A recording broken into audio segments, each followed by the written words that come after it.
You're listening to episode 264 of the Comics Pals. We are a group of comic book journalists and friends who record a podcast together because we don't talk enough about comics in our daily lives. Sensory overload this week. Am I right, guys? Disney is announced they're going to do so many more Marvel things.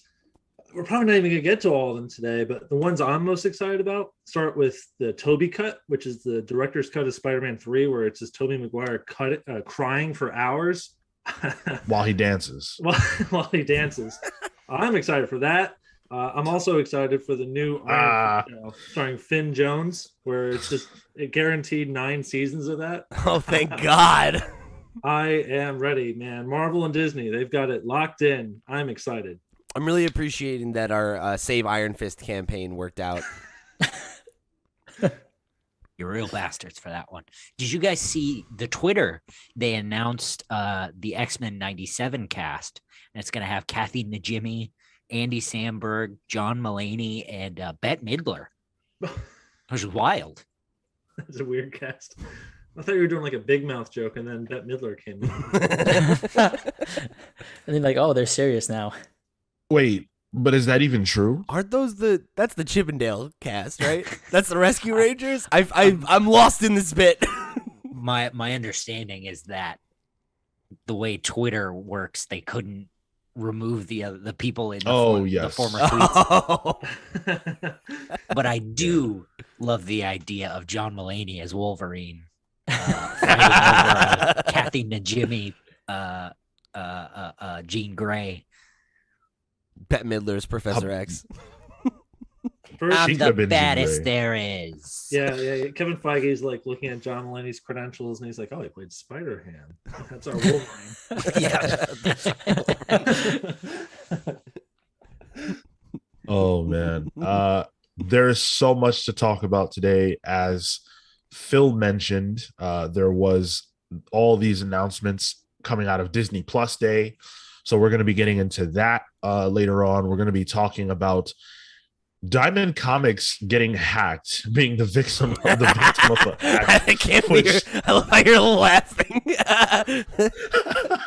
I can't getting hacked. I can't control it. It's Marco, I can't believe you did that, bro. You know what? They deserved it. What am I gonna do? I've been saying this for years. like, all right, I'll wait. Wait. What if Marco did this hack so that they were better at shipping comics? He's like, I could do this better. Just let me get in there. The hack is actually that Marco fixed Diamond, and they got mad about it. Right. They shut the site down as a retaliation. I just did all the shipping routes, all the timings. I made better relations with vendors. It just worked out. They literally opened another website, a backup website, to fuck up everything that was fixed by Marco's hack. And that the first part's true. The second part, well, if Marco wants to admit to hacking a website and allegedly, right. Do you know what would be a real meta joke is if like the Clock King, the Batman villain, like took over like Diamond or something, and he's like, I'm going to make everything ship on time, Cape Crusader. No.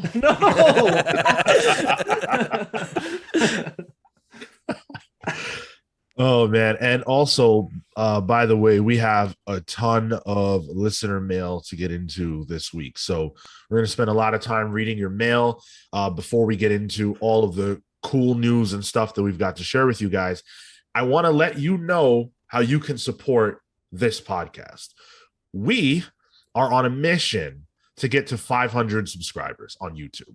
So youtube.com/The Comics Pals. It'd be awesome if you guys signed up, but I'm not just asking you to do this for us. I'm telling you that you can also get access to our really cool New York Comic Con interviews that we've done and a whole host of other great stuff that is YouTube exclusive. So go check that out. Subscribe to our channel for free. Like the video, share it with your friends. All that stuff's free to do, and it helps us out a lot more than it costs you. Wherever you're listening to this, even if it's not YouTube, hit the follow button, leave us a rating or a review wherever you're listening to us. We really appreciate that. thecomicspals@gmail.com if you want to write in and share your thoughts with us about anything. And if you want to hear our thoughts about comics that release every single week. Check out our review shows. Every Wednesday, we are reviewing Image Comics. This week, we are doing Primordial number 3 and King Spawn number 4. For Marvel and DC, we don't know what we're doing because supply chain. Whatever ships. Yeah, whatever ships. And whatever shits. What comics are you reading? You know what? Don't tell me. DC put out. Damn, that's pretty good. They'll, you know what though, Sean? They'll be on time this week. You're welcome. Getting enough fiber, eh? Is that an admittance of guilt, Marco? Well, no, I'm just saying. I'm sure that they are because of this hack. He's putting it out into the universe. This benevolent hacker, I'm sure, will solve the problem. Yeah, what a great human. Thank you, hacker. Thank you. And you know what, Sean? You'll have to change the intro. Instead of on the road to 500, part of the ransom was to get us to 1,000. So, monetized. Thanks, hacker. You know, that's a good point. How come? What's that hacking group? How come Anonymous can't help us? Like, because you know what? There's no such thing as a good hacker. I disagree. I think Anonymous are great humans. And I'm just putting this out there that, why not help out a podcast who, are 5 good guys and, we could use a bump, the Anonymous bump. Put us over. Yeah. You guys ever see one of those YouTube videos that has like, let's say 300 views, but like 7,000 likes? No. Come on. Hook it up. I don't know how to do that. Yeah. Some ideas out there. Yeah, just hack us.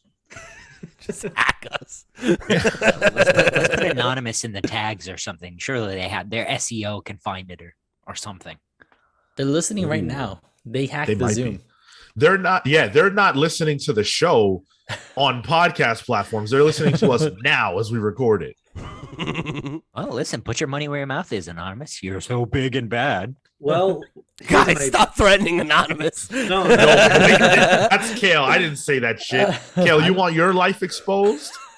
That's KaleWard.com, everybody. Kale, CALEWARED. Wow, I can't even spell it. Never mind. Yeah, keep going. No, keep going. Kale Ward. Kale Ware, distant relative of Chris Ware. Who the hell is that? He's a indie, I don't know, superstar. Yeah, he's a Chris Ware is like a cartoonist, like one of those. Wow. You wouldn't like him. Yeah, D&Q guys. All right, let's move on from shitting on creators. What an intro. We're admitting to crimes. We're calling out Anonymous. We're picking fights with people. Now Anonymous is definitely coming for us. And we are only 9 minutes in. Get ready. Who else are we going to piss off? Let's go. Listen, it's just a Saturday afternoon here at the Comics Pals. You're absolutely right. You know what? Let's jump into the listener mail. As I mentioned, we've got quite a bit to get through. So you guys were great, by the way. So many new subscribers on YouTube, so many comments. We really, really appreciate it. It means a lot to us. Doing this is not always easy, but it is always fun. And you guys make it so enjoyable to do when we, come to do this and we have so many comments to read. It's really awesome. So with that aside, I'm going to hand it over to Pete.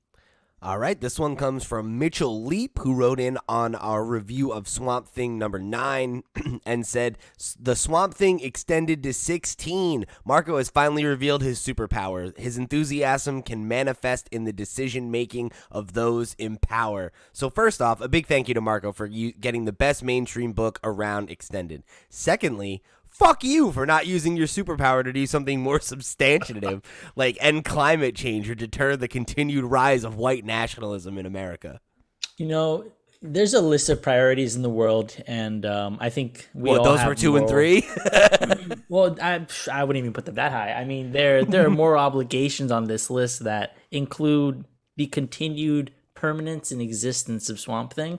That, like, next on the list, Swamp Thing season 2. Right? I was going to say, was the next thing on the list bringing back X-Men 97? Because you pulled that one off, too. You know what? Was the next thing hacking Diamond?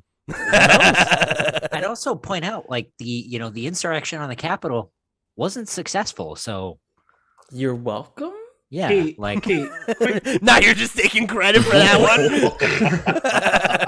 Marco's like, I saved America. You're welcome.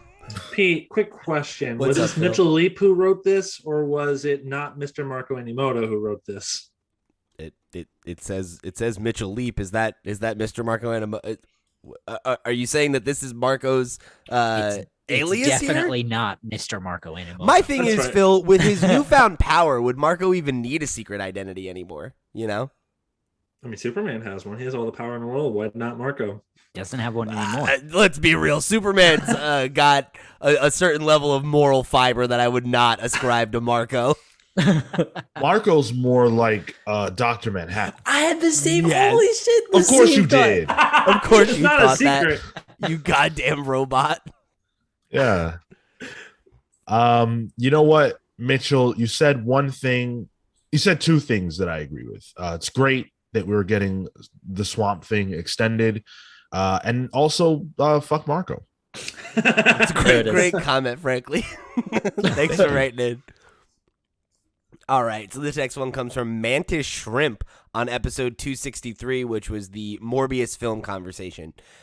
So Mantis wrote in and said, so I'd like to make a point about the not caring. I fully understand why people don't care, but in terms of quote-unquote secondary characters, I'm reminded of how the MCU was built on C characters like Iron Man through necessity, and Morbius is the same way. Sony is making Morbius out of necessity, but that can build up new characters instead of getting a reboot of Spider-Man for the 50th time. I'm very hyped for this movie. It's a risk. Disney Marvel doesn't take risks. Sony is literally taking a huge risk, and I love that. I feel like this movie is going to end up a cult classic like The Crow. You have got a very high. You can stop there. Call He's there. very high. Got it. Just the highest. I appreciate Like the a cult classic like The Crow. I appreciate the spirit of the comment, but yeah, I have a hard time thinking it's going to hit that bar in terms of quality, but I don't know. I And thought who- Venom was going to suck, and I thought that was funny, so. Fair. I also think it's like a stretch to say that, Marvel doesn't take risks when this year their 3 tentpole films have been one with a woman, one with an Asian man, and Eternals, whatever madness that was. I don't feel like casting Jared Leto to play a superhero is that big of a risk, honestly. Like not like a crazy bigger risk than Guardians of the Galaxy or Right. a lot of stuff that Marvel has done. And I wouldn't even say that this is as like quote unquote risky as like Joker, right? Which Yeah. was like that felt like a Sure. bold choice of like, oh, this is a different direction. This is eschewing the whole, continuity, connectivity thing that's been the status quo in superhero movies since 2008 now, basically. This doesn't feel like that to me. I feel like I don't see what about this is like a quote unquote risk rather than maybe like that it's a darker character and that like Morbius is a less popular character. But, I think even like arguing that he's on the same level as Iron Man was pre Iron Man the movie is a bit of a stretch in my mind, because like Iron Man was certainly not an A-list character, but like, I don't know. I feel like if you had a tangential knowledge of of the Marvel universe, you knew who Iron Man was. You know who Captain America was. You know Yeah. who Thor is. I feel like Morbius is not. Like he's kind of like a C-list for a Spider-Man villain, not even just like on the overall. He's a like, C-list Spider-Man villain, not a C-list comic book character. right? Exactly. Yeah. C-list might even be pushing it. Sure. Right. Maybe that's generous. Well, the biggest risk, of course, was casting Jared Leto because we all know what he was doing on the set of Suicide Squad, sending cast members severed heads of animals and stuff. We don't know what He's that drinking man's gonna blood. be doing. He's my 100% God. taking this opportunity to start Playing a drinking blood. Playing a fucking vampire this time? Are you kidding me? My man he thinks crime is funny. He does. He's got, and that's the most terrifying thing of all. Yeah. He's got a harem. My man thinks he shimmers like. Does he have a harem? But if he's method acting a vampire, he sure does. He's doing a Twilight Oh. joke. Oh, okay. All right. The second one was a Twilight joke. The first one was a true blue Bram Stoker Dracula joke. Thank you very much. True Blue. Bram Bram Stoker's Dracula. I mean, True Blood. True Blood, of course. Bram Stoker's No, Dracula. I didn't make that one. So there was a little bit more to Mantis's comment. This was about the Letitia injury that we talked about. And Mantis said, as for Letitia's injury, remember Ruby Rose recently came out and said the horrible stunt stuff and how you saw the thing that happened on the Rust set. It's possible she has an injury that's pretty serious, but they are downplaying it. Yeah, that was one of the things we talked about. I think near the beginning of that conversation was that like it could just, have been like a nasty fall or, something that like, shook her mentally a little bit too. Yeah, I don't know if the Rust stuff is necessarily equal in that conversation, but the Ruby Rose stuff I could certainly see being very comparable. Well, okay. So I even think that's a stretch because the Ruby Rose situation, and again, everyone else is like denying what she's saying, but let's take it at face value. She's saying that she got injured on set due to unsafe work conditions and that she was coerced into continuing to perform with a broken freaking neck. That's messed up.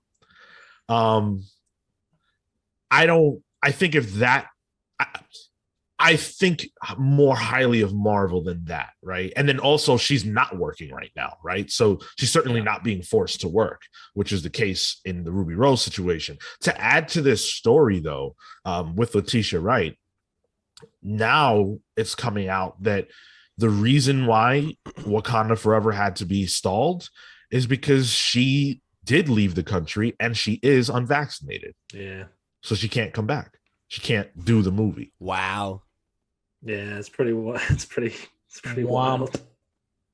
Yeah, so that's an update on that story. I wonder what they're gonna do.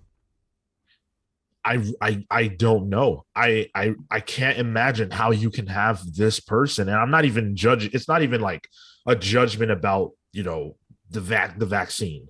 How can you have a person who clearly it's not important to them to be a part of this franchise? Yeah, right. Like even removing that element to it, which is like not a non-factor, but like aside from that, this would be a fireable offense for any person at any other gig, right? Like if you just don't fucking show up and they're like, cool, we need to just stop production because you're an asshole. Like that's ridiculous. Like you're working for one of the biggest, like literally the biggest movie studio in the world. Do you think that's going to just fly? Like, well, and not just, sorry, go ahead. Well, I was going to say, I remember 3 or 4 years ago, I shared on this podcast that Disney came to me asking if I wanted to be Black Panther. And I said, oh, no. And it happened again, update. And I said, no.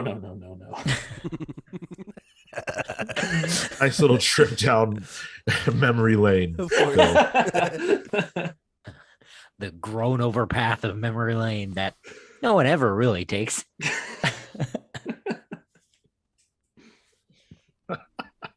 Wait, was that before or after we learned that you were a white supremacist? Nope. That was they learned that and then they offered him the role.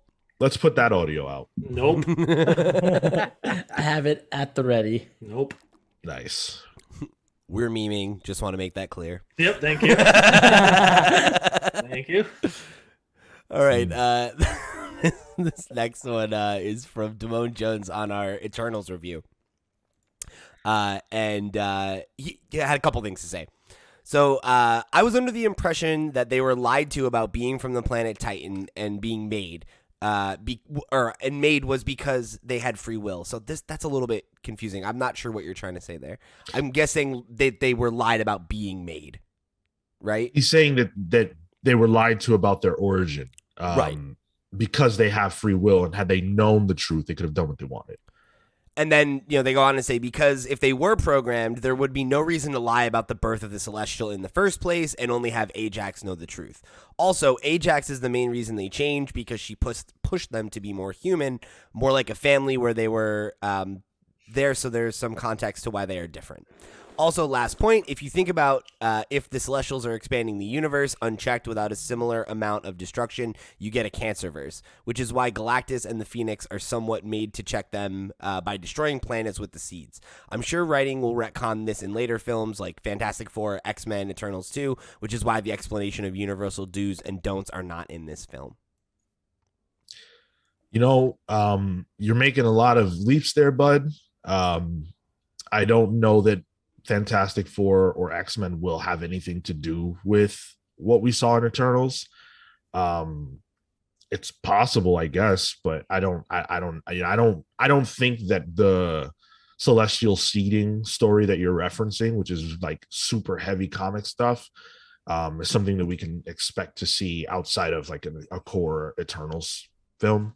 That being said, I don't know that we said anything different on the show than what you're saying. I think it wasn't so much that, at least I'll speak for myself, I wasn't arguing that they did not have free will. I was just arguing that the fact that they had free will made the movie not make much sense as it relates to the Thanos angle. You know? Yeah, that was the thing that we were kind of like talking about, is like I think it totally makes sense within the context of just the film. It's when you try to apply that same logic to be like, here's why we didn't show up and help in the past. That doesn't quite track, right? Because like even the Avengers event, you know, like when the Chitauri invaded, you would think that would be a thing that they would be like, oh, the planet's being invaded by aliens? That might fuck up our plan. Like, right.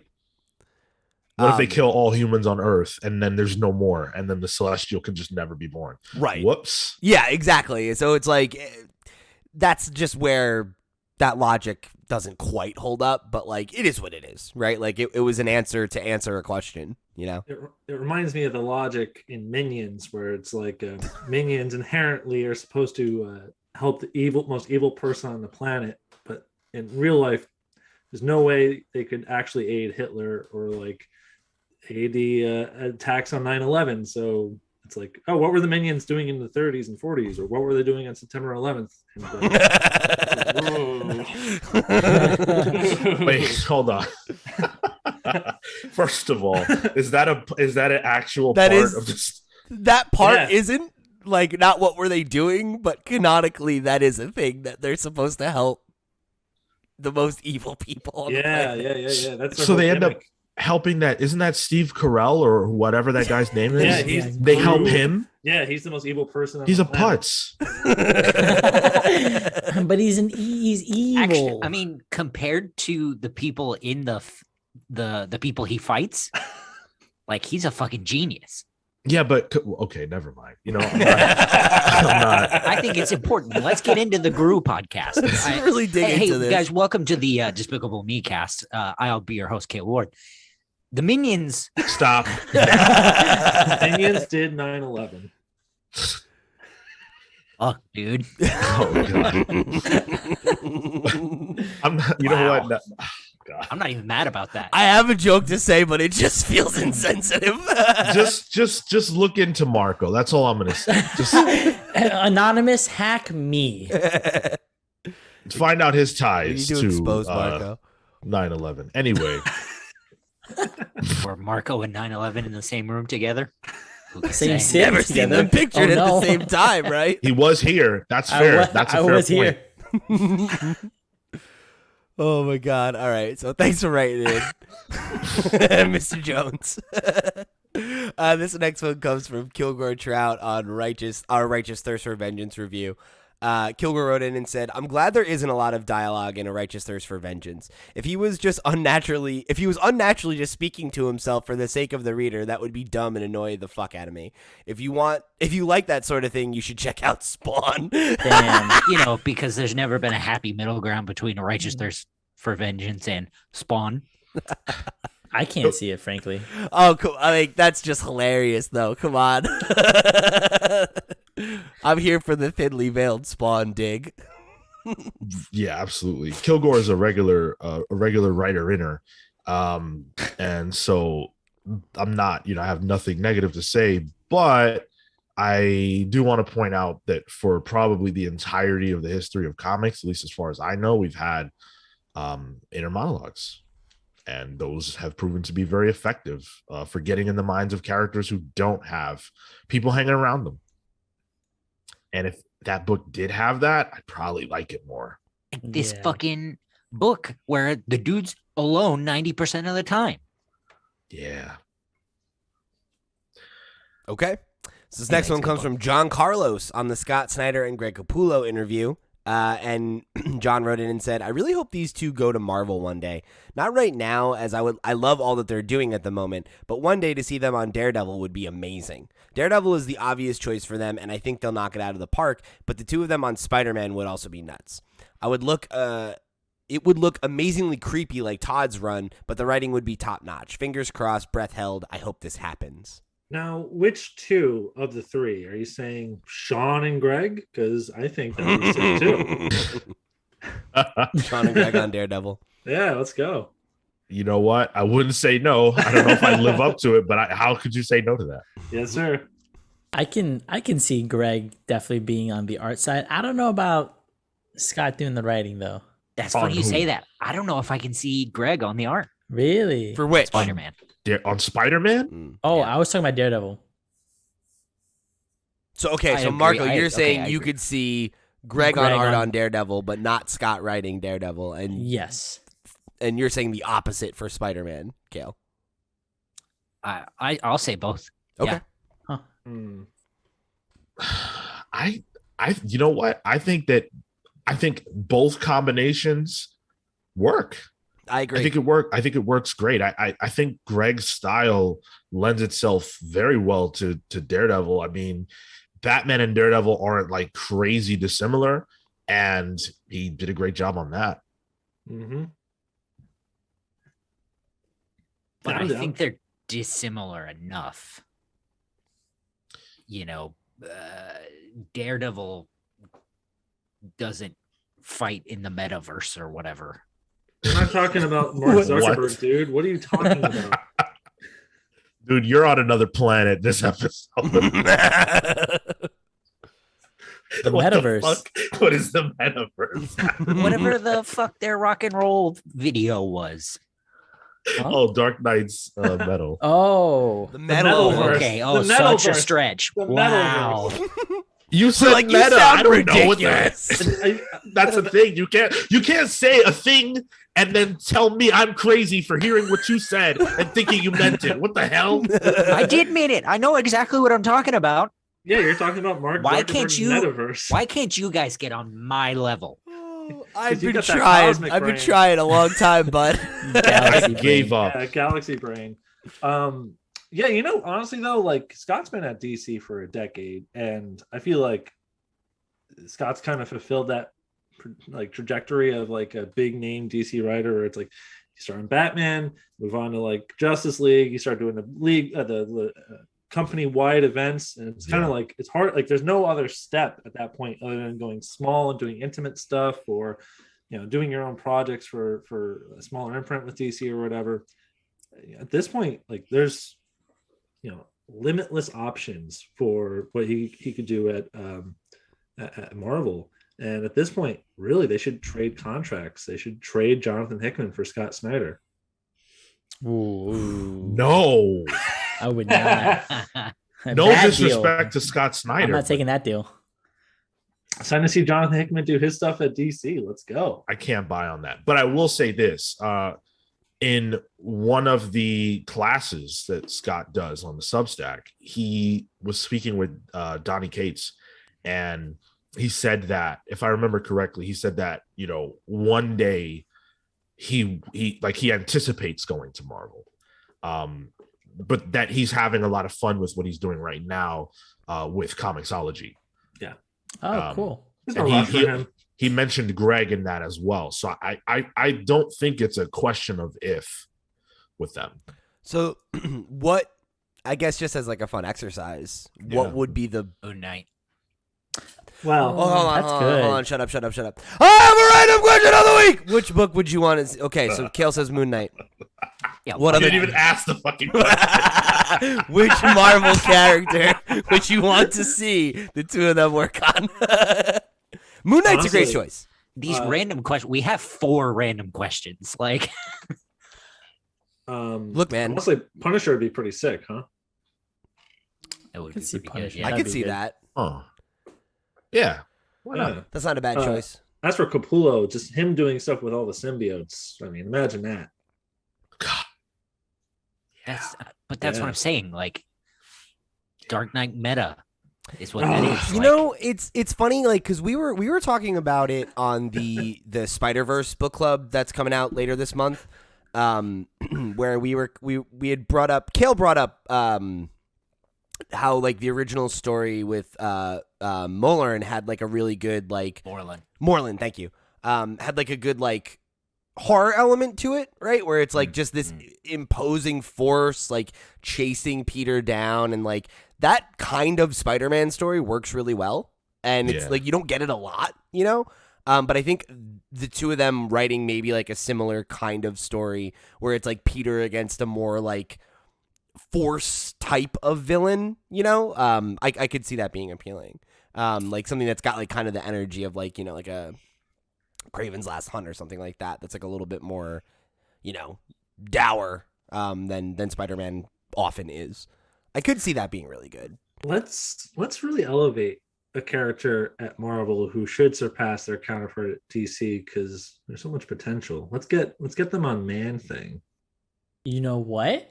That. We're starting the Marvel man hasn't thing said era a at word Marvel. in like 5 minutes. You say Man-Thing. Wait, hear him out. Hear him out. I want to hear this out. He comes alive. Yeah, let's elevate Man-Thing. Let's You have him think- surpass Swamp Thing. Let's go. You think he had a pitch ready for fucking Man-Thing? Let's hear him out. What's he gonna say? Oh, I've been waiting for this. The pitch is R.L. over. Stein couldn't do it. You think Phil's gonna? Okay. Hey, all R.L. right, I have Stein's an Man-Thing idea. was okay. It was I'm not alright. saying it wasn't, but Oh. it didn't come over Swamp Thing. In that same vein though, I was thinking of something like magic focus where you can have different kind of monsters to really let Greg like let loose. And Doctor Strange was the first thing that popped into my head. Oh, Have cool. like a magic, you know, fighting big old baddies of like giant demons and shit. I think that'll fit really well with the art style and also with Scott's wanting of like big action stuff. You know what? In a similar vein, while Scott and Greg are still at DC, a miniseries for Etrigan would be really cool. Ooh, that's hot. Marco, you saying that stuff had me thinking Blade might be cool too. Huh. That's know, not bad. I could Yeah. totally see them nailing that. And he does I Vampire or something? Scott? Capullo does? Oh, That's yeah, Scott? yeah, you're Yeah. right. Oh, that's Scott. American Vampire. American. Oh, I was Yeah. gonna say. Okay. Well, listen. While Sean and Greg work on Spider-Man, I'll work with Scott on I'll give my pitch to Scott on Man-Thing, and we'll be great. We'll see what I was happens. gonna say, what are you gonna do? Draw it? No, I'm just giving a pitch. Scott's like, I don't know what to do. And it's like, I got you. Don't Phil's worry. editing. This is my stupid Yeah. idea for Man-Thing. He works with minions. Let's go. Man-Thing liberates the minions. I don't have anything unique to add as far as like a book that I would like to see them work on. For me, it's really what we've already kind of talked about: Spider-Man, Daredevil. That's what I would like. Cool. I don't think they would excel on like an Avengers or X-Men type of thing. No. No. Nah. I want No, street no. level. Capullo doing a Wolverine book. I think they could. They could do that. a Wolverine book together. Yeah. Yeah. Especially if it was like a if it was like a moodier version of that Cap story that Ta-Nehisi Coates did, where it's just like Logan just like kind of traveling around, like going on adventures and helping people and stuff like that. I could see something like that being really cool. I was thinking of like Ben Wolverine Percy book. with Capullo. That'd be sick. Now we're talking. Wait, what was that? I said Ben Percy with Capullo would be sick on Wolverine. Ooh, all right. Oh, fuck shit. with that. Yeah. Yeah, Yeah. but who's on that with him? Oh, it's It's a very similar style. Victor or something. Bogdanovich? Yes. yes. What a fantastic last name, by the way. Percy, yeah. Although recently Adam Kubert's been on doing some stuff, which has been Nice. pretty cool. I'm mad about that. All right, so this next one comes from Drew Craig on our Wes Craig interview. Oh yeah. They wrote in and said, "Great interview." Thanks. I appreciate that. Is this like Wes's brother? Like Dad. It's his dad. Yeah. Definitely not Wes Craig. I love the idea that it was like his dad. He's like, "Oh, I'm so proud of my son. Great interview." You had a little smudge on your face, though. I love that. Oh, he's like, keep intimidating that interviewer, son. Aaron Moore wrote in on our reviews from last week, where we reviewed Robin, Batman #1, Venom #1, and Thing #1, and they just said thank you. And to that, I'll say you're welcome. Oh, okay. Oh, damn! I'm sorry. I didn't mean to step on you. Go ahead. No. You didn't step on me. We just went two different directions. I was going to say thank you. Oh. Pete, Sean, what can I say? You're welcome. You know what, Phil? Thank you. Thank you. Thank you. Kale and Marco, thank you. You know what? You're welcome. Thank you. That was fucking me. So How's that song from Moana go? What can I say except you're welcome? Except you're welcome. That's it. Yeah.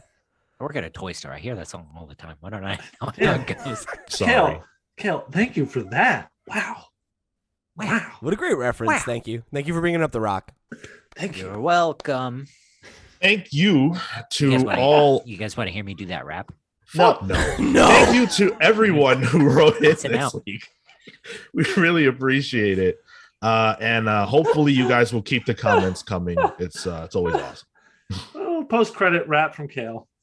Never. Let's instead of listen, let me tell you something, all right? In hell, let's say I went to hell because I'm a bad human. Well, you haven't accepted our Lord and Savior Jesus Christ into your heart. Obviously. That's true. You're right. So I will go to hell. It's an inevitability. I've accepted that. Okay, fine. So moving on. Let's say I go to hell. In hell for me is Kale also, or a vestige of Kale because he's going to heaven. Rapping Biggie Smalls lyrics. No. yes. Forever. That hurts. It's gonna be like a spoken word version where it's like overly enunciated. And then there's just two versions of Phil behind him just dabbing. Just I would have to read like Shakespeare. Pete just saying random question of the week as loud as possible over and over again. I'm not even there. It's just like the echo of like you just hear it. It's booming. Just creating a feedback loop. The energy from the 300 episodes we've done that he's created, it's all just trapped down in hell. All the cosmic energy. And Marco's just there, just banging chicks. Just quietly. Hell for some people ain't that bad. My sin was lust. Ew. I hate that. I hated the way he said that. I hated everything about that. That was fucking nasty. I loved it. Cut that out of the episode and play that on a loop. Oh my god, please don't. That's in hell for me too. If this were a long box episode, that would be the title. You guys remember that? Yeah. Oh, who could forget some of those titles? Oh man. All right. Let's jump into the pals Need my polls. inhaler. I got mine right here. Okay, yeah, here. Here, buddy. Pass the rock. Oh God. Oh yeah, I'll take that one too. Sweet. So from Kale, who needs his inhaler, we've got Robin's #1. So this, I do actually really need my inhaler. This is from Tim Seeley. I hear you. I hear it. Go get it, dude. You want to go really next? Sorry. Yeah, sorry. Tim Seeley. Rough. All right. So, Pete. I'll go next. One of the two people on this podcast that can fucking breathe, apparently. Nice House on the Lake #6. I did list that book. Yes. Nice House has been a really fun book. I'm bummed, obviously, that this is the last issue before James Tynion takes a long break on this book to go do Substack and a bunch of other things all over the fucking place. So, obviously awesome to see him have those opportunities and that success. A bummer that this will be our last at bat for this book for a while, but yeah, it's been a good ride. I'm looking forward to seeing how, because I know that this was kind of planned, so I imagine that, ideally anyway, hopefully it'll leave us in like a cool, exciting, satisfying place while we have to wait for the next half of it.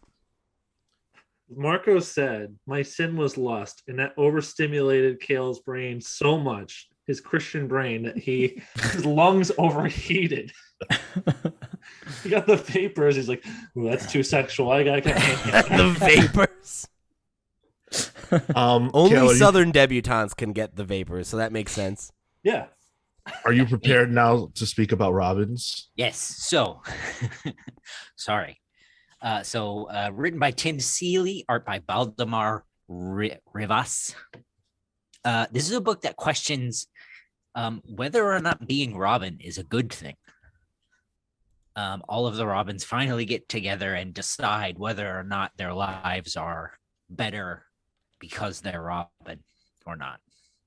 And I'm really excited for a book like that, because there are several like Jason and Stephanie who I have to imagine are on the not side. If a billionaire offered to adopt you and pay for your life, but you had to fight crime in a costume, would you do it? Absolutely. I mean, yeah, to be fair, that's all I've wanted since I was a child. So yes, but well, I think the Batman trailer really underscores what a weirdo Bruce Wayne is. Like, you look at Robert Pattinson, that trailer is like, man, that guy's, does he bathe? Wait, does he bathe? I just had an important question, Sean. Which billionaire? Because if it's like Oprah, sure. If it's like Elon Musk, I'm out. I don't want to fight crime with Elon Musk. But if Oprah asks me to be her sidekick, I'm all in. Nah, I'd be Tesla Boy. Tesla Boy? Yep. Oh my God. Marco's just got two of those dumbass flamethrowers that he made. Tesla Boy's here. Oh, shit. We've got to dump all this stock. He's Dogecoin boy. Yeah. Doge isn't being used as a currency. Got fucking Mark Zuckerberg tied up to the keys of a giant typewriter. That's the metaverse. Oh. Great work today, Marco, my little Tesla boy. For today's work, I'm going to pay you in Ethereum. Marco would take it. I would it's not offensive at all. Yeah. No. It's like $4,000 right now. No one cares. Of course you know that, you fucking dork. Kale also chose Young Avengers Omnibus. Yeah, this is Kieran Gillen and Jamie McKelvey. This is easily one of my favorite Marvel books.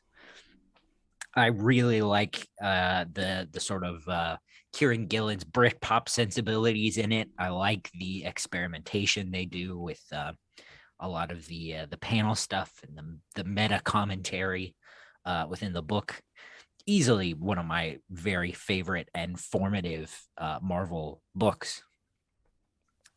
So yeah, I don't get mini Omnibus, but I'm gonna pick this up. Nice stocking stuffer if it actually comes out. How big is your fucking stocking, Sean? I was gonna say that stocking's dripping to the floor. This man's got tree trunks for legs. You don't even know. So Marco chose The Wall #1. So this is written by Magnetic Press, or it's published by Magnetic Press, and they've put out a few different European books that I've enjoyed. So usually whenever they put something out, I'm interested.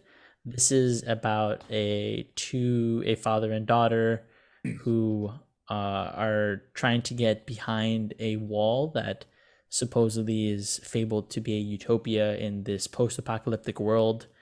And it's written by Antoine Chariron, and the art's by Mario Alberti, and it just looks cool. I like them. the publisher, and usually what they put out is pretty good. So I'm always willing to give it a shot. Sweet. You and Phil both chose Primordial #3. Yes, indeedy. Men of taste, as I always say. Jeff Lemire, Andrea Sorrentino, Dave Stewart. We're talking animals in some kind of trans-dimensional space in the early 60s. Need I say more? It's excellent. Sure is. Tune in Wednesday to hear our review. That's right. I chose Superman, Son of Kal-El #5. So this is it. This is the issue where John is going to, kind of like express his love or whatever for I'm not even sure the name of the character, but it's his love interest. So obviously, there's a lot of people really upset that this exists. I'm not one of those people. I think I might even make the trip to Midtown Comics on Tuesday to make sure that I get my copy. Beautiful. Yeah. It's that speculator issue. His name is Jay Nakamura. Right. Yes. Yep. Tom Taylor, John Timms, great creative team. Tom Taylor's doing awesome work across the board. And I haven't really read anything of his Superman run. So I've purchased all of them, but I'm going to read them all and then jump on board with issue 5. Nice. Yeah. All right. Let's talk about hacking again.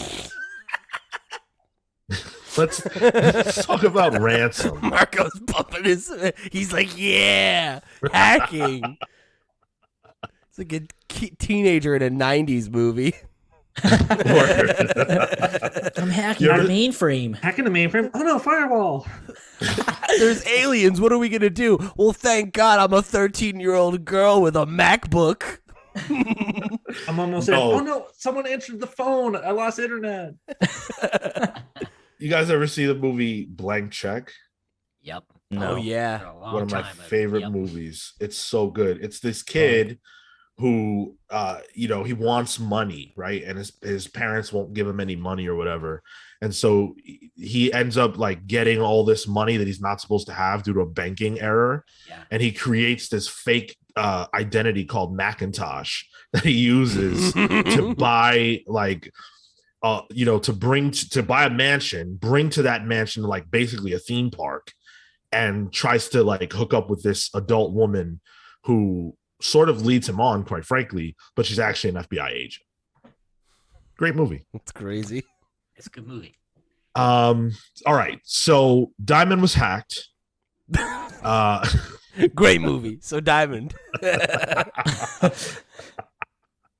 It's just, it's not even that like I love hacking. It's just that it's like, of course this would happen to Diamond. Of course like, it was Diamond. Yeah. COVID did not kill Diamond, right? So then they got hacked. It's like movie 2. Like this is just the next chapter in the awful story of Diamond. I feel like this is like chapter 3 because it's like also Penguin was like, oh cool, we're gonna eat your fucking lunch. Like, right, their competitor, their apex predator, came out. Now they got hacked. Like it's just bad. It's from bad to worse. This is all in about a year. So, Diamond's website was hacked, and it went down on Friday. This is last week. It went down on Friday, and it was down for almost the whole weekend. It was a ransomware attack, which is basically where you get a message that says, "Surprise, you've been hacked. You can't access any of your files, and if you don't pay us within the next 48 hours, we'll just delete everything." And this is something that's not terribly uncommon for businesses.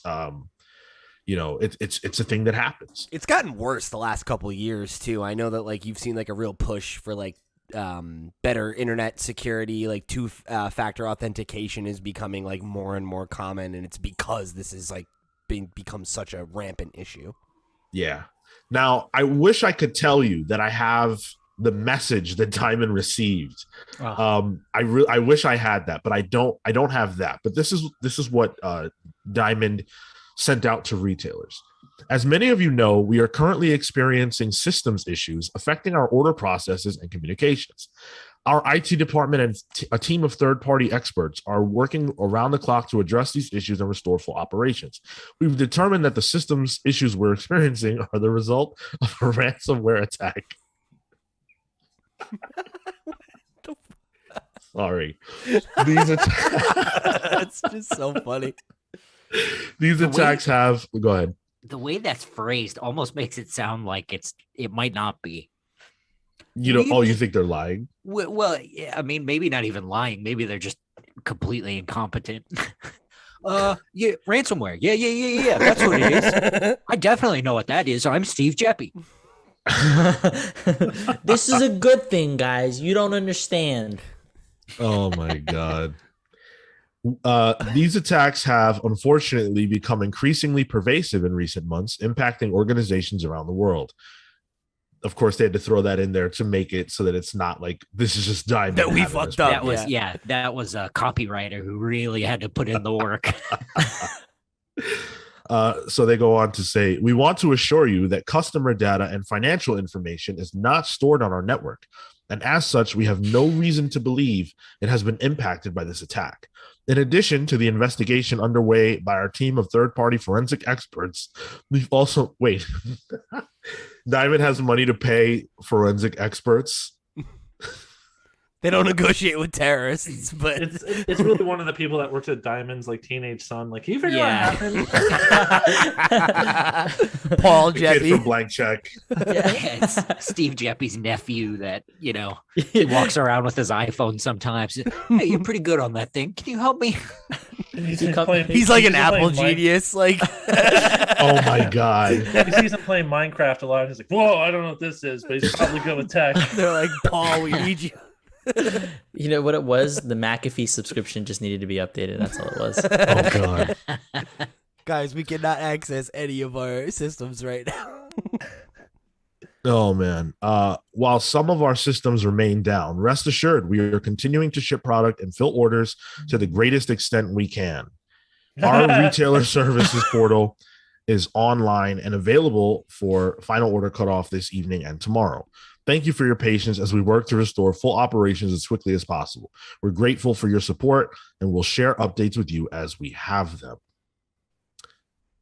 And then they said that there would be delays.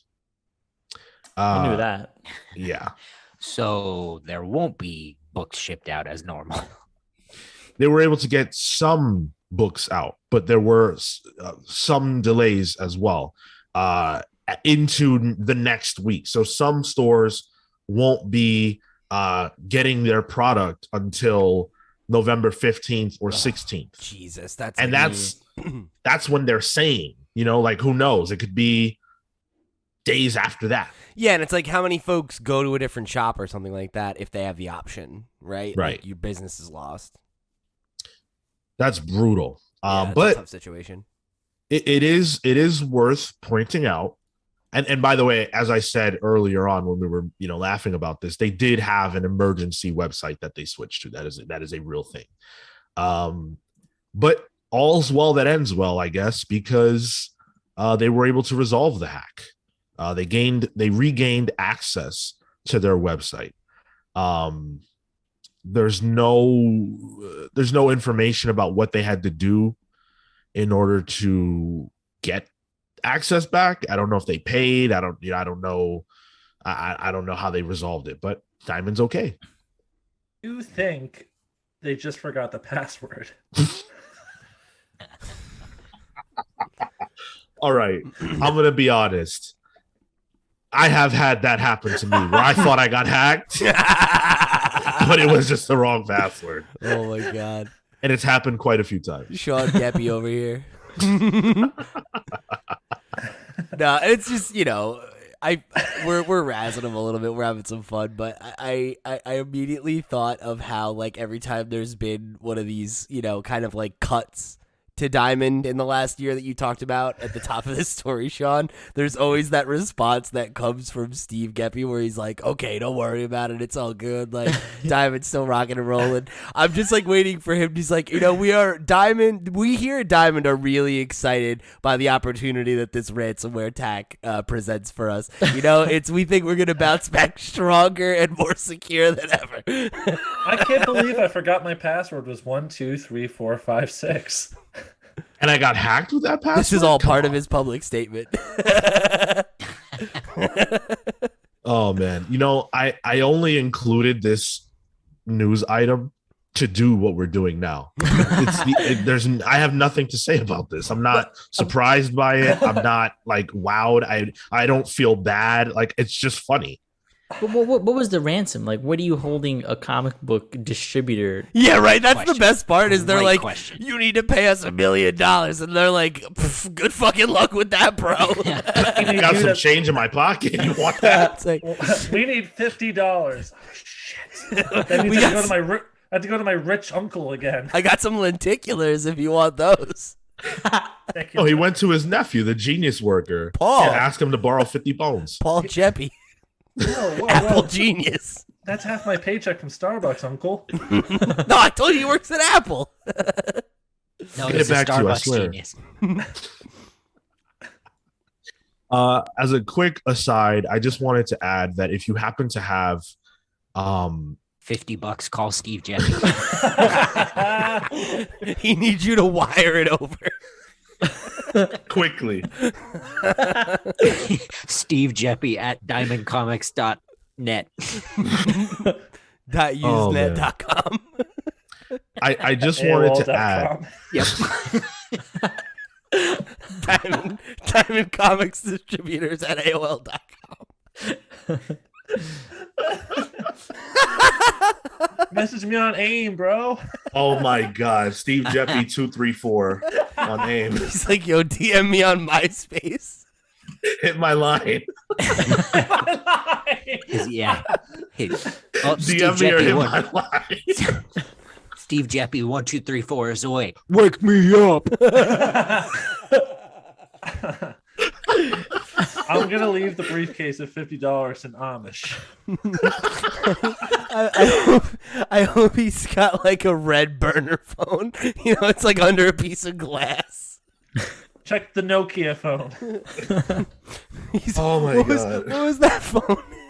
It's the Nokia where it had like the button and it would go, and where you at? Like, you remember that? Oh my God. No, that was that Sprint phone, the walkie-talkie. Yeah. Oh God, what are those called? They have a specific name, right? I can't remember. I'm looking it up. We here at that's Diamond funny. are in fact in the 21st century. The year is 2005. You gotta beep them.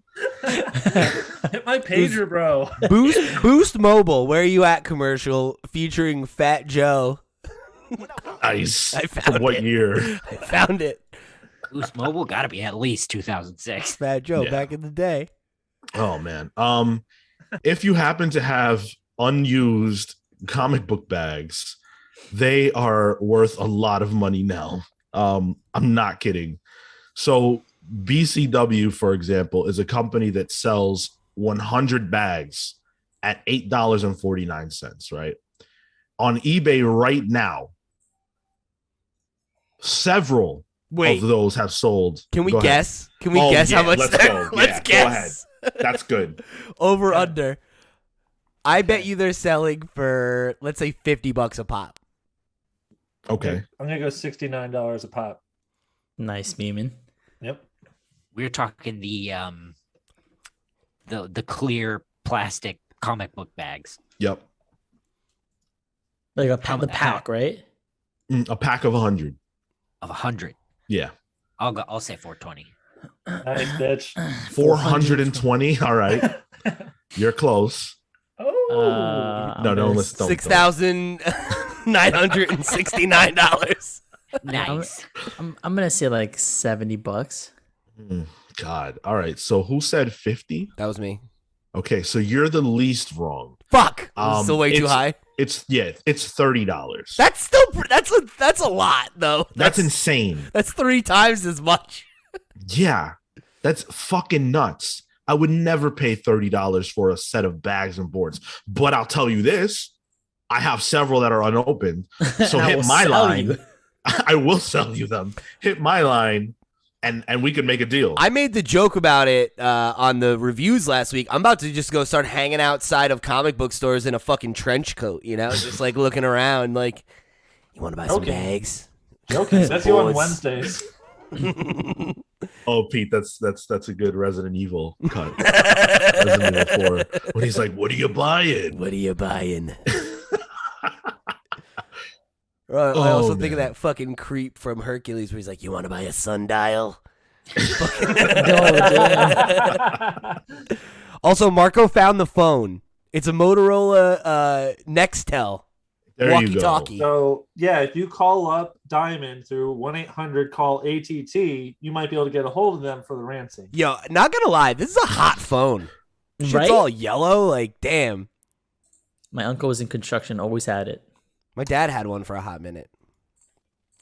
The first comment that I saw, 5-star connection to your middle school boyfriend, aka nostalgia.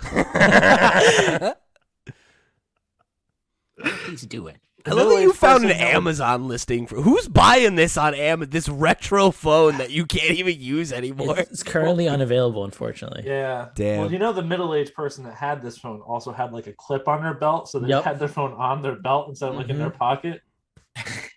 Well, they have to be down sometimes.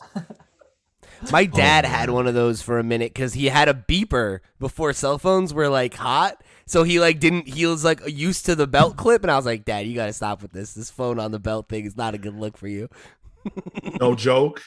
I had that. Still have it. You had a beeper? I had a clip on my belt from my phone. Yeah, 1000% believe that.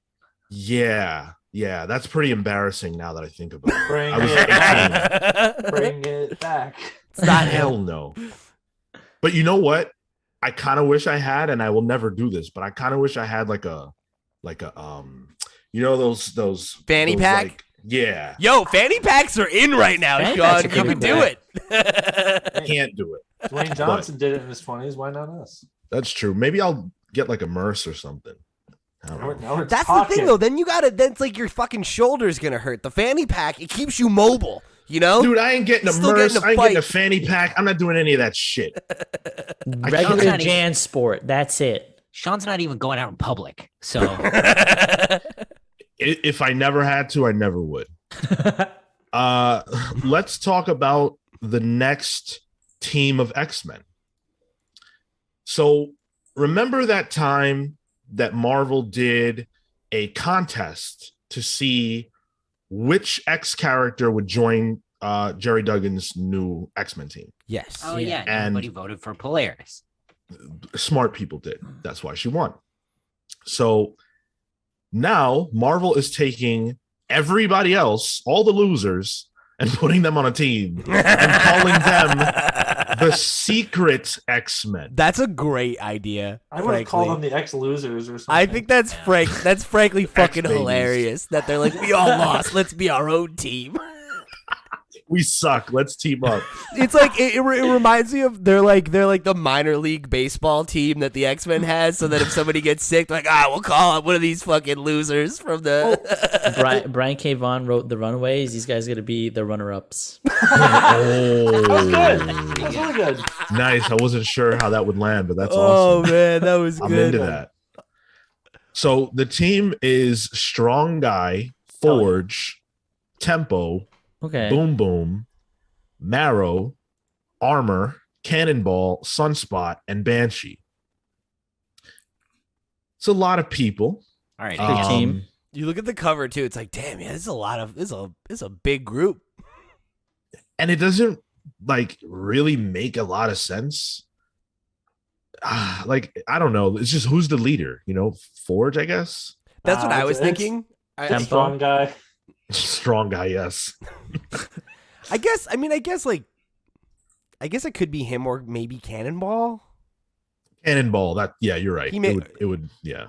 Maybe Sunspot, but I feel like probably because Cannonball's the leader of help me out, Kale. Isn't he the leader of Hellions? No, Not Hellions. Wow. Why can't I think of this? Fuck. The one that Oh my God, I'm just gonna look it up. it's no, don't you dare, New Mutants. Yes. New Yes, Mutants. thank you. Wow, what the Good heck's stuff. wrong with us? Like We, right on the Wow. tip we're of a my comic book fucking podcast. tongue.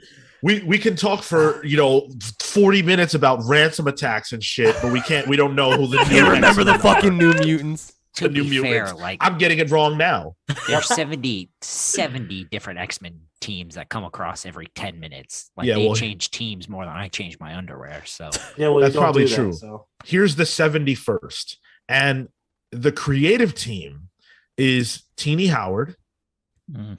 and Francesco Mobili. They're going to do a one shot in February, and then I assume that this will be a thing going forward. I kind of hope it stays a one shot, to be honest. Yeah, like Teeny being on the book doesn't. I feel like on this podcast we've had very mixed feelings about the writing, and this doesn't strike confidence in me. And then I'm trying to look for Francesco Mobili. He's done some Daredevil stuff, a few X-Men things here or there. It looks pretty good, but I think in execution things look a little bit different, and so I'd be curious to see a few more pages. And this cover even is by was it Leinil Francis Yu? So we know that that's top tier. I'm gonna have to see like preview pages, and even then, Teeny's not the draw for me. I think I'm probably higher on Teeny Howard than anyone here. And I'm not like over the moon. I do think she's talented, and I really enjoyed a lot of what she did in Excalibur. If you told me that Teeny Howard was writing a team book for the X-Men, and it had a cast of characters that I was more into, all right, sure. I like the fact that this will force her to get away from like the magical aspect of it, because that kind of grated on me after a while. So I'm definitely going to give her a shot on this one. I really like Armor, and I really like Forge. So, and Marrow's cool too.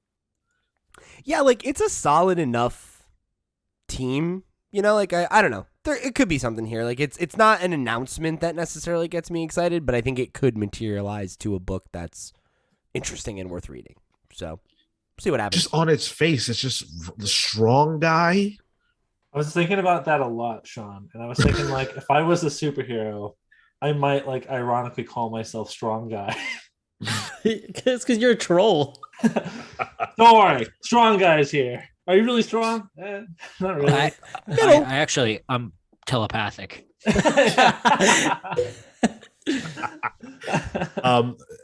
Strong guy, actually, I will say this: one of my favorite toys I ever had. Oh, because he's big and beefy. Those are always the best toys. But my man's arms suck. He can only do this. Because he's You can too make him buff. dance. Yeah, he's way too buff. Yep. Like Johnny Bravo got those teeny tiny legs. Do the monkey with me. Oh man, they should bring that back. Now we're talking. Yeah, Kale will do the voice. Also, Yeah. this isn't a team book. This is Do a that for teeny free. book. Very glad I talked over that joke. Me too, buddy. Me too. Mark, you can add Cricket's post. Oh no, they were there. Nice.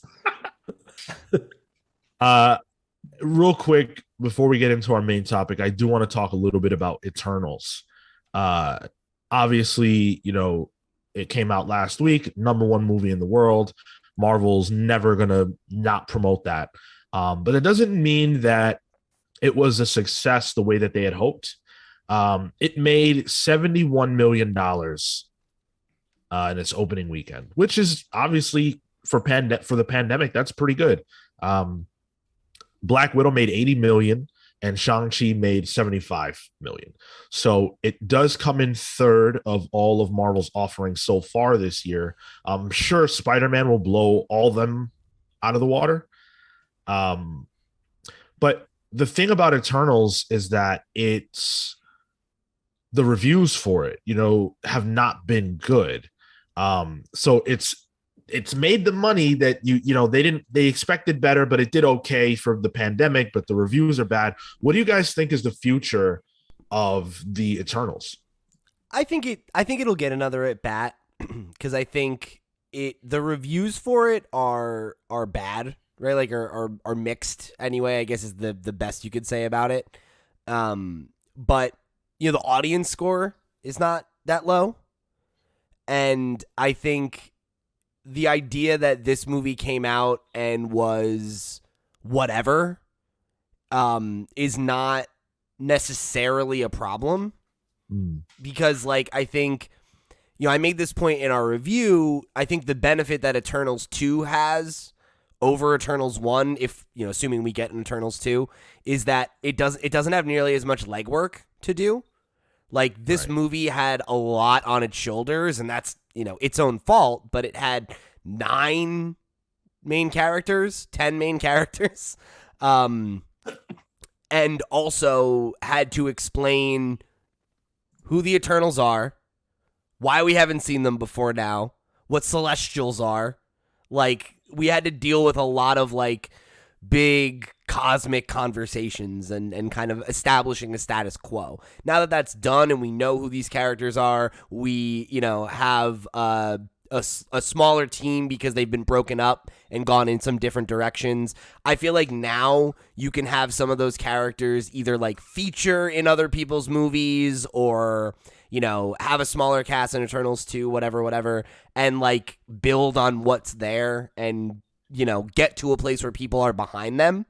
Or you decentralize their role and you make them have a bit more of a Hulk kind of role where they're supporting players in other people's stories and whatever, I don't think it was enough of a catastrophic failure that they're going to just be that they're going to pull in Inhumans and try to just pretend that they don't exist, Yeah. Yeah, I think I definitely agree that they'll get their second shot. I think, though, they have to be careful about the amount of characters that they bring in. I think that's probably one of our bigger criticisms is just the amount of people that are involved and the players there. And even though we got a few knocked out, by the looks of it, we're going to be introduced to even more, and those are going to be characters that we have no connection to immediately. And so, we're still going to kind of have to work through why do we care about these characters and how do they interplay with our current cast. And I think they're just going to have to be careful about the way they execute the next one from that end. But definitely agreed that the sort of preambles out of the way, and that can only be positive for how it affects the rest of the MCU and especially the cosmic stuff. So I think from that end, that I'm excited for mostly is how do they continue to grow that space, considering the fact that we got I really enjoyed the visuals and the mythology there. And if that's going to continue to be a priority, I'm absolutely down. And I think that'll be a bit more successful because I think once an MCU movie gets into the groove of not having to explain things, it just kind of gives you and presents you a story. That's where it really shines. And so for that, I'm excited. They just got to be sure that we're taken care of from a character perspective. Yeah. Shit, I mean, to build on that, we had 2 Thor movies that were the first Thor movie's fine, and 2 is not, and then 3 they finally figured it out. So you got time. Yeah, for sure. So if you want to know what we thought about Eternals, you should go and check out our review that we did of the film. I got a review of our review from my favorite listener, my aunt's coworker. Oh, no! Nice. He's back! He's back, yes. He's back! He is back. Oh, my God. He told my aunt at work to call me on the phone. Of course. He's nuts, to discuss it. And by the way, my man was so excited to talk about this that he didn't even finish listening to our review. She said to me that he was sitting there with our review playing in the office, talking to us about what we were saying. And then he just couldn't wait. He had to get on the phone. That's amazing. So of course I took the call. And he gets on and he's like, first of all, love you guys.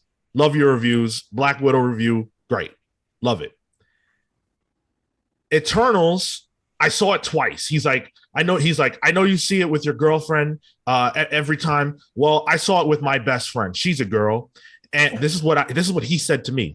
And she doesn't know, she knew more than me because she went on a website and looked up stuff, but she liked it. But I was confused. I don't really know. I kind of gave it, I think it was a 6. People saying it was the worst MCU movie. Have these people not seen Thor: The Dark World? Thank you. He says, you want to know how I know that Thor: The Dark World is the worst movie ever? Well, I went to the marathon before Avengers Endgame where they showed every single Marvel movie, and I sat there and I watched them, and the one Marvel movie they did not show was Thor: The Dark World. That's awesome. Wow. Holy shit. I thought he was going to say that everybody like got up and left. That was the intermission, but they just straight up didn't play it. That's hilarious. And the best part is he said they didn't play it, and it has an Infinity Stone in it.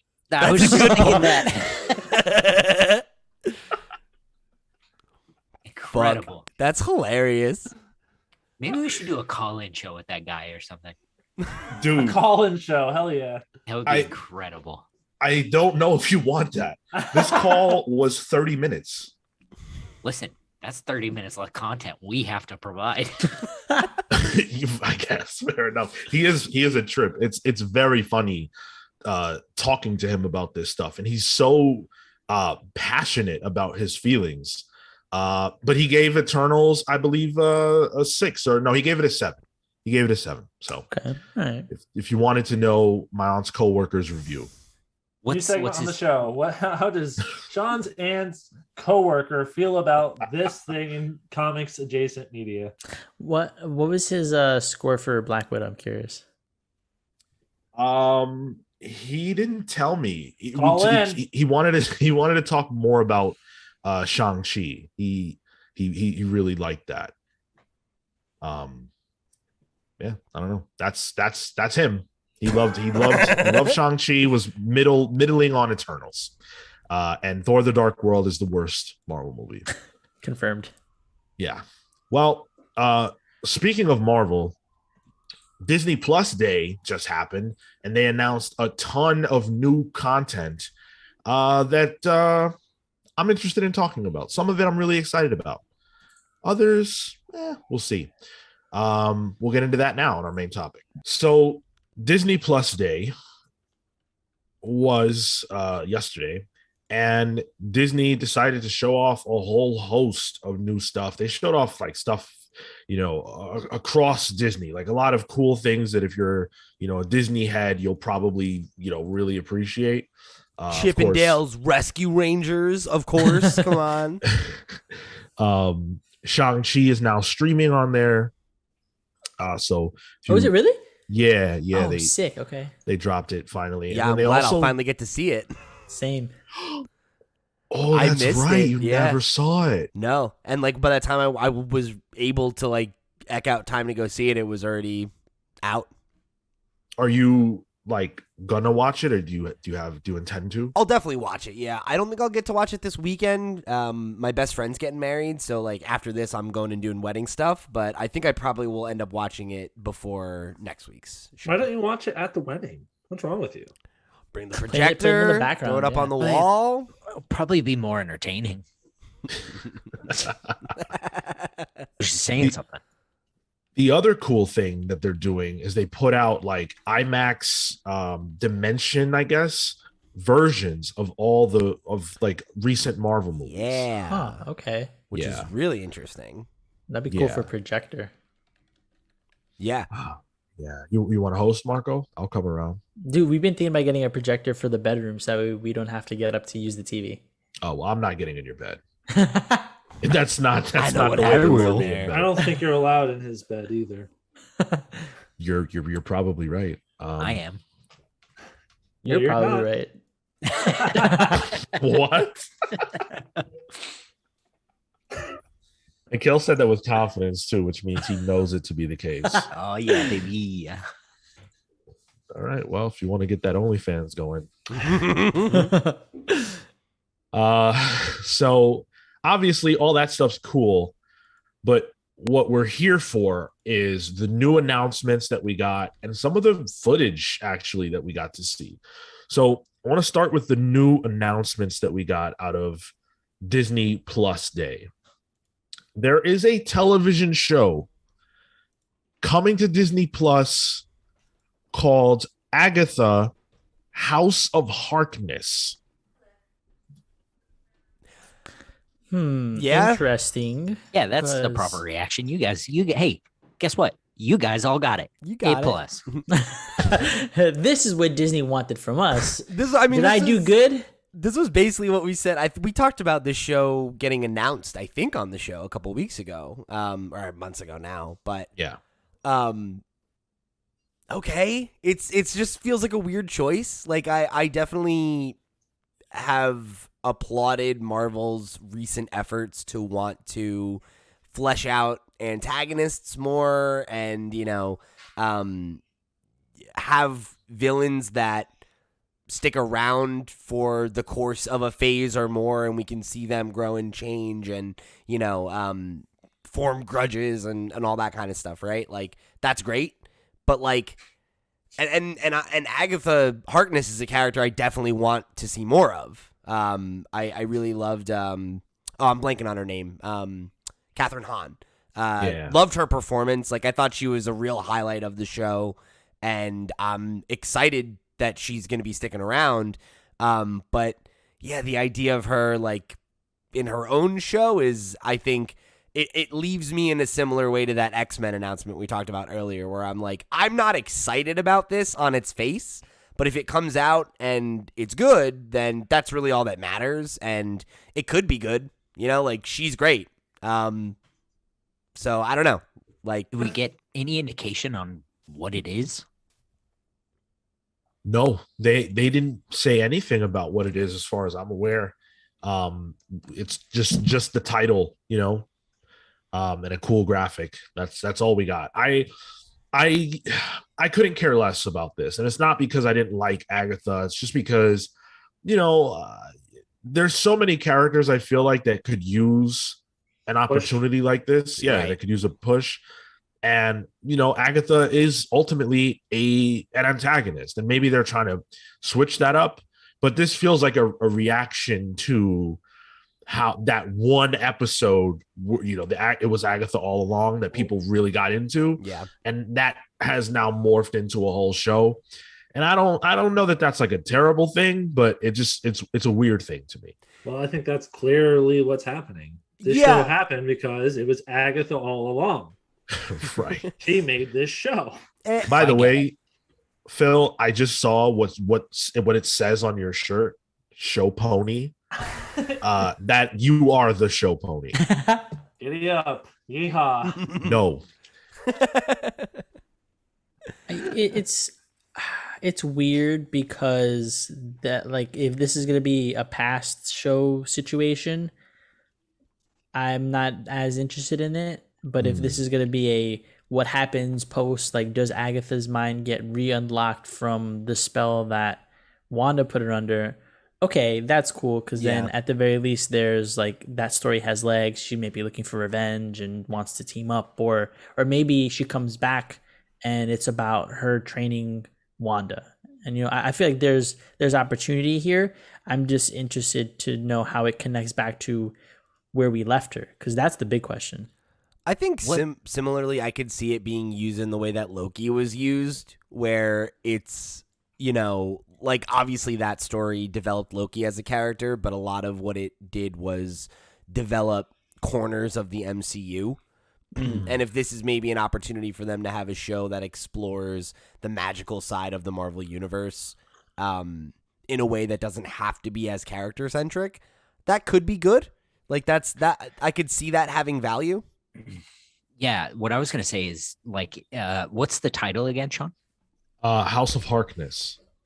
Make this like an anthology series where she is like a crypt keeper, and it explores like the magic or the horror side of the MCU. That's cool. Like, do something fucking fun. Like maybe you have an episode about Man-Thing. Maybe you have an episode about, Werewolf by Night. Like, sure, right? Yeah, Pirates. No. Marvel Pirates. No, Magic Pirates. Okay. No. No. Pirates are horrifying. To me, it's bad, but I don't know that constitutes, something that belongs on Disney Plus. Let's stay away from the pirates. Not crazy about WandaVision. It wasn't my thing. Wait, this show is not really my thing either. Though the idea of an anthology series, I'd be very intrigued by that. It won't be that because they're shitty and they won't do it. But like that would be really cool. Right? I don't know though, Kale. I don't think that's out of the realm of possibility. Because it's of course what it's if not out of the realm of possibility. No, it was kind of that idea. Dumbass me thought of it. Like it's not out of the realm of possibility. Yeah, like, he says with his mouth full. Yeah, exactly. Right. My man's eating on the fucking podcast Piece of like shit. an animal. we've been doing this 300 episodes. You guys haven't gotten onto this yet. My man has an asthma attack and decides to turn on the fucking podcast. Horse drop over here. Yeah. I don't like Butter it. around Next his idea. You know what, Kale? If you're gonna eat something, let it be your shoe. When it turns out that it is an anthology series. Hey, you fucking know what? I will cook my shoe and eat it on camera. If Oh that's okay. boy. Hold on, is That's that word? Because I'll call Kevin Feige right now. Yeah, I'll do it. I'll cook it. I'll sauce it up. We'll put it on a pan with some butter and some rosemary. Yep, We'll fucking okay. go. Clip it out. This is happening. I'm telling you, it's not gonna happen. I'll never forget this. Yep. Fine. I will never forget this. You will eat your shoe if this is an anthology. Yep. It's not gonna happen. You can't buy Okay. a new shoe to eat though. But you're committed. I'll do That's it. what we're saying. He's locked here. in. Yeah. Okay, good. It's not Werner like, Herzog literally did this once. Say Won't no happen. more. Say no more. I don't even give a shit about this show. I don't care what it is. Now you're as long invested. as it's an anthology and you have to get on this podcast and eat your shoe, I'm glad it's happening. shit. Yes, give me this. I'll have Marco hack fucking the BBC, and I'll eat my Okay. shoe on the BBC in front of the whole world. I It's not see. gonna happen. I see. I I see. got it. We'll, I'm we'll with it live now. stream this. Listen, we will get coverage.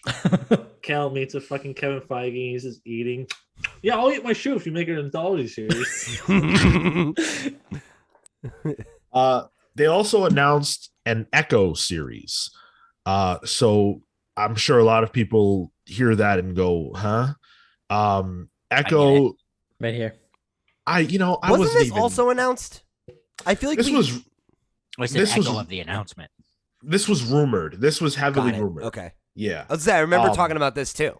Yeah, we are. I don't know that there's not a ton on here that we'd never discussed because a lot of these leaks are just but with Echo, she's actually a character who is deaf, so this would make her the second deaf person so far in the MCU. I'm interested to see how they will handle that. I mean, she's just deaf. It is what it is. But I guess I mean that in the sense of how do I say what I'm trying to say? Like In terms of having her be in the leading role, like how does that how does that impact the way that character like interacts with the world and the rest of the MCU and everything? Yeah, exactly. Yeah. Exactly. In the let's see. Yeah, she speaks in the comic. And like I guess I'm thinking similar to fucking what's her name in Eternals? Makari, thank you. She did sign language and didn't speak, but Echo does in the books. So she probably reads lips. Yeah. It's interesting because I think I don't know. What I was gonna say is I wonder if her speaking in the books is more just because they're like, well, how do we want a deaf character? How do we get that over in a comic? Yeah. Obviously, might- you can't have her communicate with sign language. Right. That would be really tough. They might want to they might not want to do that for the show. Like, you're right, Kale, but I'm just wondering if they'll want to do that. Obviously, it's easier to do on television. I guess the thing you would have to probably do is she would need a sidekick. Like, she would need some kind of character who spoke sign language, but could communicate with characters who don't. Right. But the thing is, I guess if she speaks and and can read lips and everything, then then it's not. Although I imagine wouldn't be a factor. I imagine in the MCU, every New Yorker probably knows sign language. Sure. In real life, you want to make another bet? Need a shoe here? You can eat that other shoe. So I just googled the actress Aliqua Cox. Yeah. She's also an amputee. She has a prosthetic leg. So interesting.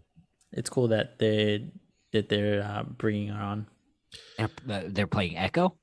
Yeah.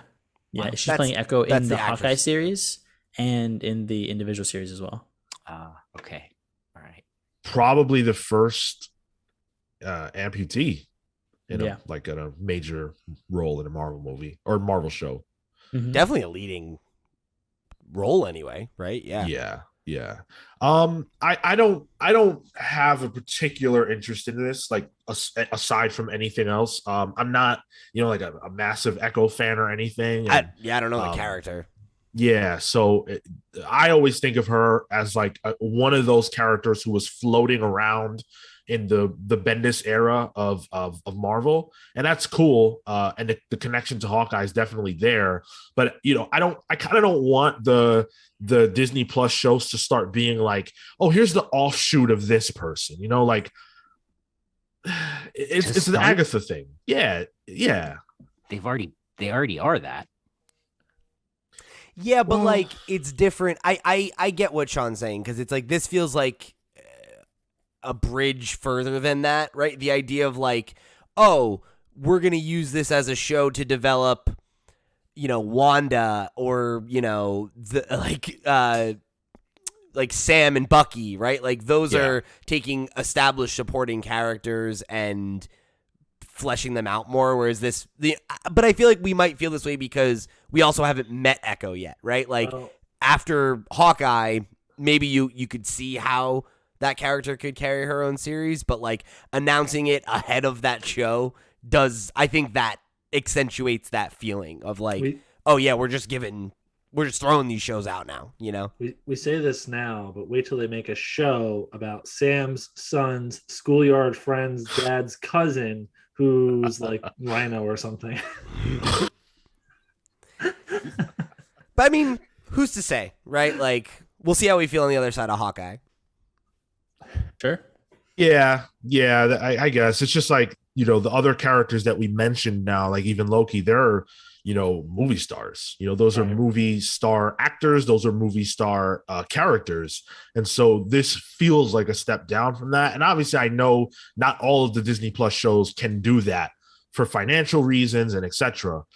So they have to be these. But, to your point, Pete, maybe Echo will be developed in such an interesting way that it's like, I need more. And I feel like we already have like seen the reverse pipeline be established, right? Where like they're having the Miss Marvel show, and then we know she's going to appear in Captain Marvel 2. Maybe a similar thing can happen for Echo, right? Where like this is a good place to flesh her out and get people behind her, and then she, is the new Hawkeye's, partner or whatever, something like that. So you mentioned Miss Marvel. That actually got bumped up a little bit, so it's coming out a little earlier than we had originally been told, because it got pushed back at some point, and now it's bumped a little bit forward. It's coming out summer 2022. Cool. Nice. Yeah. So nothing really to say about that. It's just one of those things where I'm ready to see it. Yeah, there were a couple images that came out, wasn't there? Yeah, there were.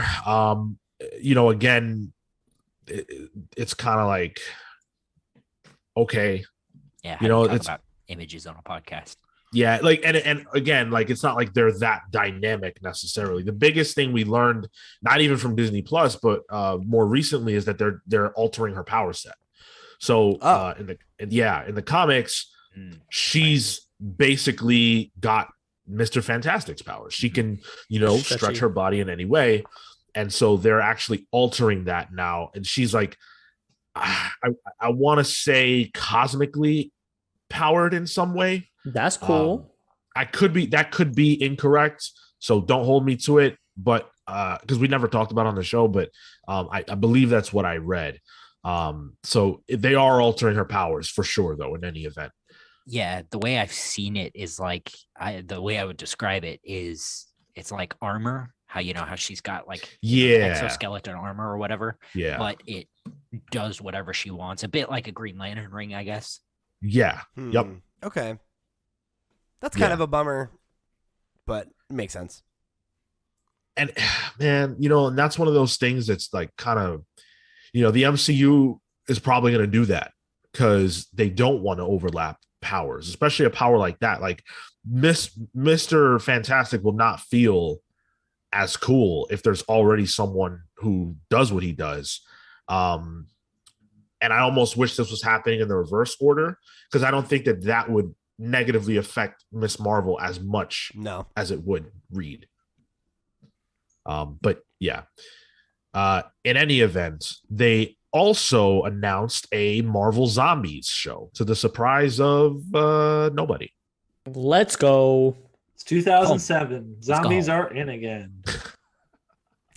I wouldn't go Walking that far. Dead is actually getting rebooted. Yeah, zombies don't die, Phil. So no, that was bullshit. I was just making a joke. Could you imagine if they rebooted the show and then went on for another 14? Starting it over, baby. Yeah, I can't absolutely imagine that. Are you kidding me? Yeah, this makes sense, right? I think we talked about this in the review of this episode. It felt like, we said it felt like kind of like the start of a movie. It felt very compressed. It felt like it didn't have enough room to breathe.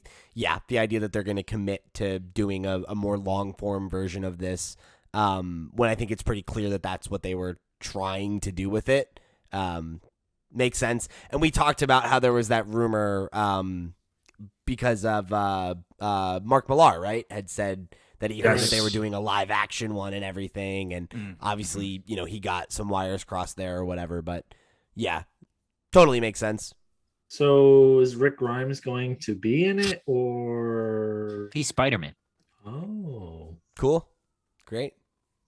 Okay, he knows all about power and responsibility, and guns, and guns, which Spider-Man is known for, shooting people. He loses that arm. He could get a web hand. Web bullets. Web bullets. I think that doing a show based on Marvel Zombies is probably a lot better than just the one-off What If episode, or even if they continued it in What If season 2, which was also announced, by the way. Right. I don't think that this concept, because we said it on our review, where it didn't feel like enough. And for me, the characters have to be able to kind of talk like in the book, right? There has to be that. Otherwise, who cares? Okay, so Wasp is a zombie, big deal, for me anyway. So I'm definitely going to give this a shot. And I hope it's good. Yeah. Could be good. Same. In the wise words of Phil, yes, it could be good. Here's probably, it's the second biggest surprise. This came out of nowhere. I heard no rumors at all about this one. They're doing an animated show called Spider-Man Freshman Year. I am real stoked about this. It looks cool. The idea of it being like before he gets bitten is like a little bit weird, but like the thing that got me interested in it was that there's this artist who I follow on Instagram whose name is Leonardo Romero, and so good. He does awesome stuff. Incredibly talented, really, really dynamic work, and he is the character designer on the show. Wow. Yeah. He announced it on his Instagram today, and changed all of his bios now and everything. Fucking really cool. Like his shit rocks. So the idea of this, being something that's like in his style, I'm in. That's cool. But like in his style, I want to see Spider-Man though. Like For that's sure, the but I thing. mean, who's to say? Maybe that's But this is what you get. Maybe You're that's gonna in be the happy cards, about though. it. Well, also keep in mind that in the MCU, Peter was Spider-Man before. Well, I guess this is set before he was bitten, so I guess whatever. But he was Spider-Man before we saw him. Like he was already doing his thing. So it's possible that they'll get to that. I don't know. I would imagine so. The series is going to follow the life of his secret agent parents. Oh, Please no. remember how in Amazing Spider-Man 1, like the big hook for that whole like arc was, oh, what happened to my parents and who were they really and blah blah blah, and how that like did not go anywhere. Yep. That sucked. Yeah, this gives me like major Spider-Man loves Mary Jane vibes. Except it won't have Mary Jane or Spider-Man, presumably. So that's a little weird. But I think that this is a great way to get younger people to engage with Disney Plus content and Spider-Man. And there's not really a reason why this can't be an enjoyable sort of slice of life show that, showcases how Peter's like this great person beyond Spider-Man. It's going to be Riverdale, guys. Come on. By the way, what if... Oh. No, talk about Riverdale. What if it has Uncle Ben on it? Ooh. Shit. Yeah. Yeah. It probably will. That's huge. Oh, no. Hooray. Are we talking about the rice or the character? Boo. Ooh, great question. Not a great question. They don't call it that anymore. If They the don't rice, call I'm it in. that. Is Oh, it not Uncle Ben anymore? Oh, No, he got canceled. Yeah. Wait till fucking Ben's- go, Phil, huh? Damn, I didn't know that. favorite rice or something. What did we say earlier in the show? Phil's a what? No. What was it? What happened again? No. What happened? Phil's a Got a So I've been techno complaining beat in my about head this. and I've been everything. complaining about this for like 4 years now. For years, The fact we that know, there yeah. hasn't been an Uncle Ben in the MCU. So it's nice that he'll actually be there because that's the character that's supposed to be the inciting incident to why Peter Parker does what he does as Spider-Man. right. Yeah. Yeah. Great. He loves those bags of rice. I got a few of those in my cupboard. The last piece of news that we're going to talk about, which is by far the knockout punch of Disney Plus Day as far as Marvel stuff is concerned. And I'm not even going to upfront say what it is. The way it was revealed, the classic image of Wolverine in bed looking at a picture, which of course in the X-Men animated series is a picture of it's a picture of Jean and Cyclops, right? Yeah. In Lovers.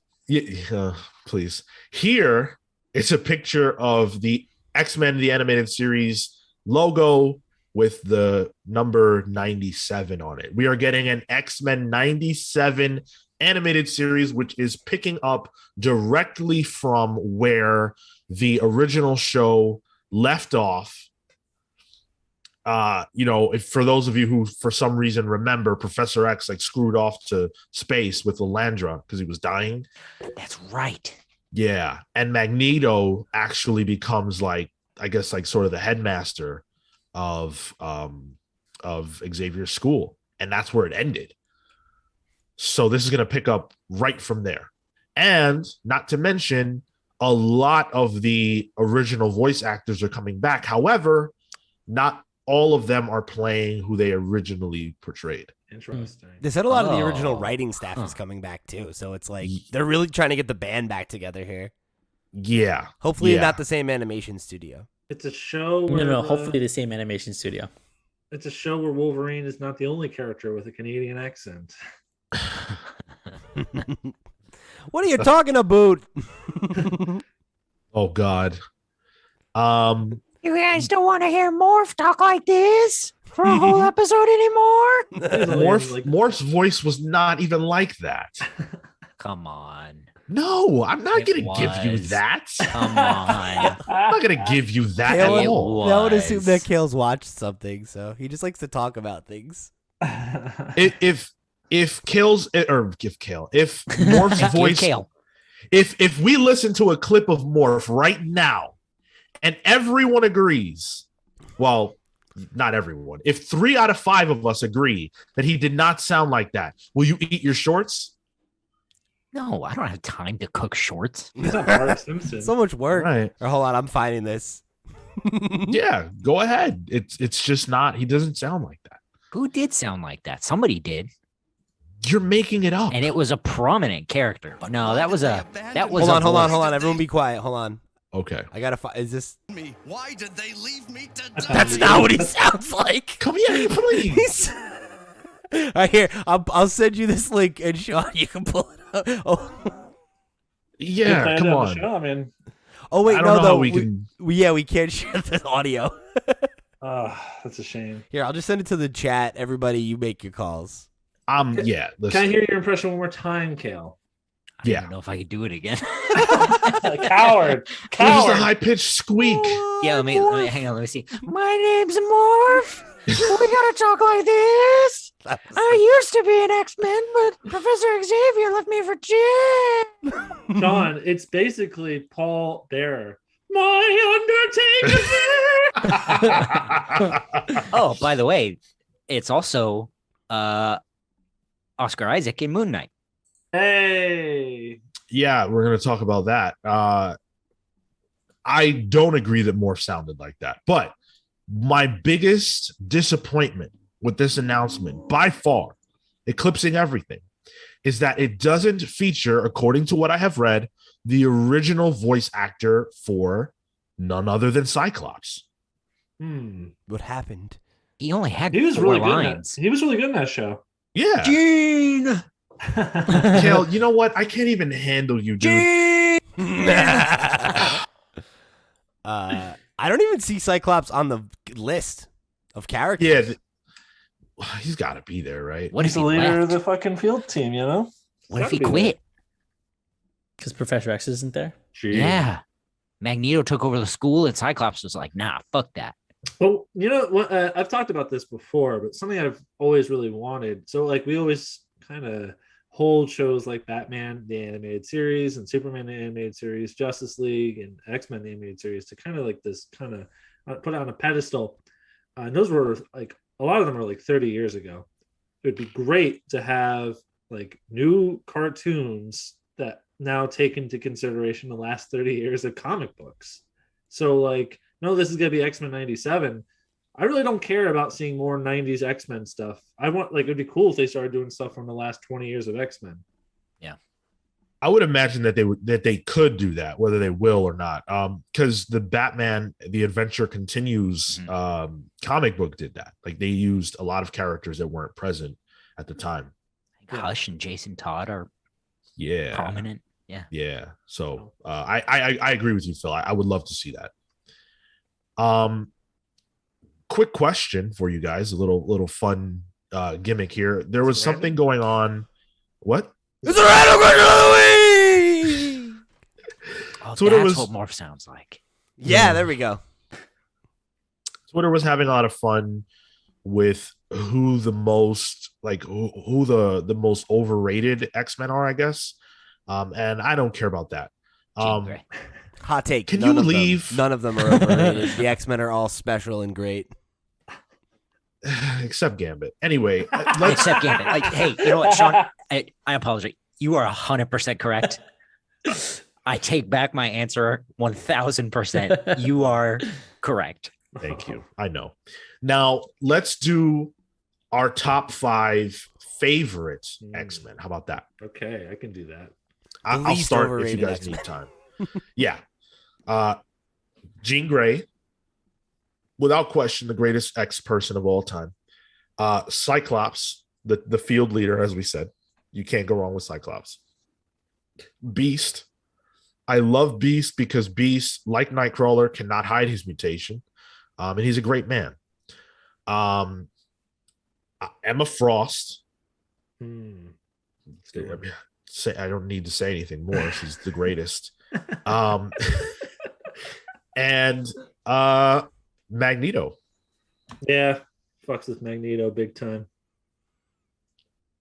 Okay, I think mine is Beast, Nightcrawler, Kitty, Magneto, and I guess Wolverine. Yeah. I got Storm. Oh shit! Beast. Oh fuck, Storm! No! I forgot. How did I forget Storm? I did Wolverine this for bit Storm. because of Storm. Because they were shitting on Storm on Twitter, and I forgot Storm. Storm is easily in my top 5. Fuck Magneto. I can't believe that somebody said Storm was overrated. That shit is wild. Oh, Storm is fucking elite. wild. She's great as like team leader too. Like she's awesome. Yeah. Storm, Beast, Magneto. Wolverine and Eye Boy. There he is. I was waiting for Eye Boy. Of course. All right, Kale, what's yours? I'm gonna give you 5, but I don't know if I can put them necessarily in a solid order. Fine. Cyclops, Nightcrawler, Kitty Pryde, Iceman, and Emma. Oh, Iceman, fuck. Gotta Iceman's- appreciate Pete's lack of narcissism for not putting Quentin Quire in his top 5. His doppelganger. Look, he is my doppelganger, but that doesn't mean he's in my top 5. Yeah, appreciate the lack of narcissism. All right, my first favorite is Nightcrawler.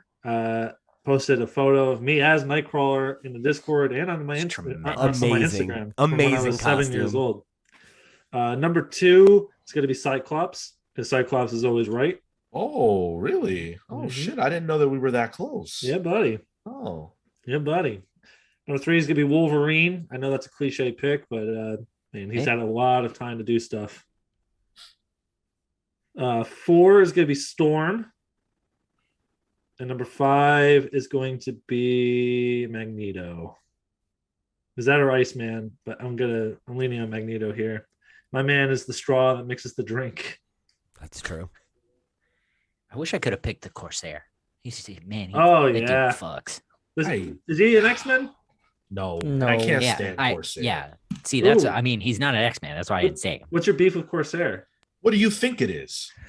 He's got That he that Gambit abandoned his son.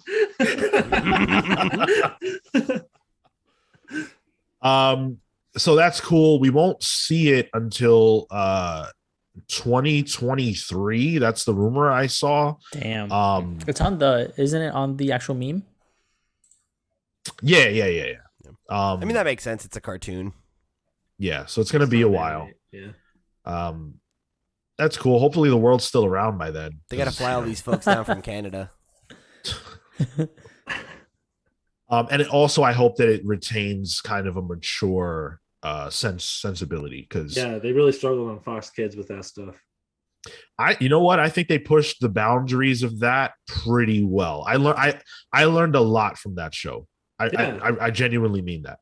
I'm not saying they definitely push the boundaries, but they also definitely struggle with those censors too. Yeah. Batman was very similar in that way. Spider-Man was the one that suffered the most. He Oh couldn't my throw a God. punch. Yeah. That's crazy. I've Right? pointed that out to people and they're like, what? Yeah. And they couldn't throw Which a is punch. wild, because like over on Batman the Animated Series, they just straight up have guns. Like motherfuckers Well- are getting shot on that show. The thing about that is,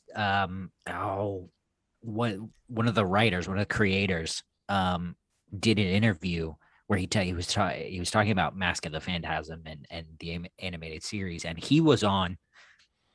I believe it would have been Super Friends at the time, and the level of nonviolence that they had to adhere to was like if somebody knocked a spider off the table, they had to show the spider walking away. Oh God. Yeah, That's annoying. Spider's okay, everyone. Don't worry. This is probably my favorite announcement, what I'm most excited about coming out of Disney Plus, but we can't talk about Disney Plus Day without talking about Moon Knight. So obviously Oscar Isaac is playing Moon Knight, and we got a little bit of footage and we got to hear his voice. Yes, you did. On the Moon Knight. Oh, I went too far to Mr. Hanky there. Well, maybe not. Maybe not. I've not heard this. Is that really what he sounds like? Yeah, did you not watch the trailer? No, I missed it. Oh shit. Yeah, if you feel like I can share it, but I can't, you won't be able to hear it. And I think it's more of an audio thing. You can probably just find it on YouTube real quick. All right, I'm gonna find this real quick. Just or so I can Twitter, be caught but up yeah. on the bit. I will say the video, like the teaser itself, looked really cool. Like the stuff with Moon Knight, there's a part in the teaser where he's like, camera's way in the back, and you see him just wailing on a dude. It's like, oh Pete, shit. just share your screen since you're watching it anyway. Yeah. Here. Oh, then yeah, we'll talk about it then. No, a lot of people have been like anticipating a Moon Knight, like back when the Netflix for the Defenders era of Marvel Netflix shows was happening. Everyone was clamoring for Moon Knight because he kind of fits in that gritty New York street level thing. Oh yeah. Let's see how this works, I guess. This is my stalling while Pete. Okay, I got it here. Oh, great! Let's do I it. can hear it. Thanks for the strike, YouTube. Should we be able This to see a thing accent? right now? No. Sorry. Okay. Oh, so good stuff, man. Just ride the ride. I thought you were gonna share your screen, and that was gonna be a thing. I thought I Here was too. I was doing like a little tap dance, you know. Oh well. Okay, I mean that looks hopefully- cool. Yeah. Yeah, it looks cool. I thought the costume looked cool. God, is Moon Knight like this is random, so I could easily be not thinking of someone obvious, but is Moon Knight the first superhero with a cape in Marvel? Thor. Black Thor. Panther. Thor. Did he have Okay, one? Thor. No, Black Panther didn't have a cape. Yeah, Black Panther. You're right, Phil. In the comics, he often has a cape. Oh, you're right, man. So it looks like he's That character very well known for stealth. And as well as, yeah, he had a cape. Batman is a character that does stealth and has a cape. Phil, you know what? The thing is, Phil is right. Yeah, I'm not arguing. Oh, okay. He's 100% right. All right. He has a cape. Doctor Strange also has a cape. Oh, sure. yeah, okay. All right. Fair enough. Yep. This is a cloak or something. Loki has a cape.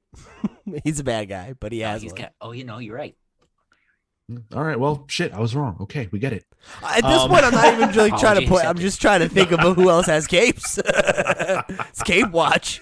Yes. The nicest little visual though is when he's like jumping from rooftop to rooftop, and the white cape is kind of billowing into the moonlight night sky. It's I think visually there's a lot of potential here, and as goofy as Oscar Isaac's voice may be, he's a like an incredible actor.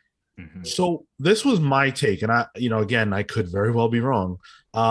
I thought that I thought he was shifting voices Probably because of his personality changes. Yeah. I think so yeah. too, because then in the second part of it, it's a deeper voice. Right. Yeah, I had the same impression. Yeah, he's also like his eyes go from like fog to like awake, and all of a sudden he's surrounded by people, so it looks like he's switching personalities, which I find is a little like it I guess it makes sense, but I wonder if they're gonna have that interior monologue with himself and Khonshu that he'll usually have. Oh, give me live action Khonshu, man. That's such a gonna be fucking I mean, it's creepy, gonna happen, right? Like, creepy looking character. Mm-hmm. And give me Mr. Knight. Give me the whole 9 yards. Like Moon Knight comics have been like out of this world good for the last like 8 years. Sure. And for some people, you could stretch it even further back than that. Yeah. Some late 2000s stuff that was cool. But so overall, I think Disney Plus Day was cool for the Marvel announcements. We got reiteration about shows that we already know are coming: Armor Wars, the Guardians of the Galaxy holiday special that's going to come out, the I Am Groot show, which is all well and good, but these announcements that we talked about here, I think they give me a lot of confidence that Marvel's not pulling punches with their Disney Plus stuff. Like they're serving some really cool stuff. By the way, it's worth pointing out that this X-Men project is the first X-Men anything from Marvel Studios. oh wow, yeah, I was thinking about that too. Yeah. yeah. Very exciting. I feel like I'm with you there, Sean. Where I feel like the biggest thing that that I appreciate about these Disney Plus shows is that like I feel like a lot of the choices that they've made are not like safe choices. Like they're like not conventional choices, like the idea of like, oh yeah, we're gonna reboot X-Men 97 and get as much of the original creative team back as like our first X-Men project is kind of a weird choice. It's cool, but it's weird. And like similarly, you know, like the idea of them being like, oh yeah, cool, Agatha Harkness gets a show, why not, is like, that's an odd choice. And like whether or not I'm excited about it, it's cool that they're seemingly thinking outside the box, you know? Yeah. Yep. Exactly. I like that they can be more experimental here than necessarily they can in the movie space. Although obviously there's been experimentation, but Agatha Harkness ain't getting no movie. No, Not yet. No, I shudder to think. You will. It was her all along. Mm-hmm. Yeah, well, you know what? What I'm looking forward to most is Kel eating them damn shoes. Yeah. the Avengers need a new leader. Who else but Agatha? Right? Who better than Kale eating his shoes? Yeah. Mm-hmm. Avengers assemble. Stuff these vans. Come to me, my comics pals. Bring me a fork.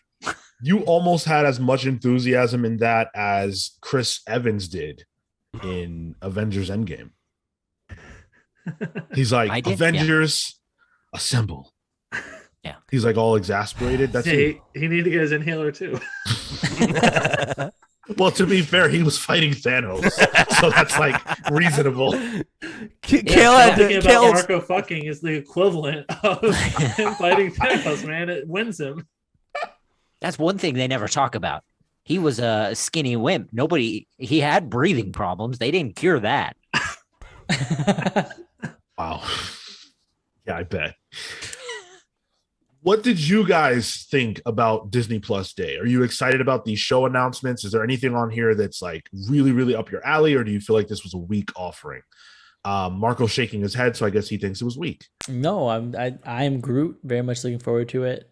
And Ironheart. Nice. Cool, dude.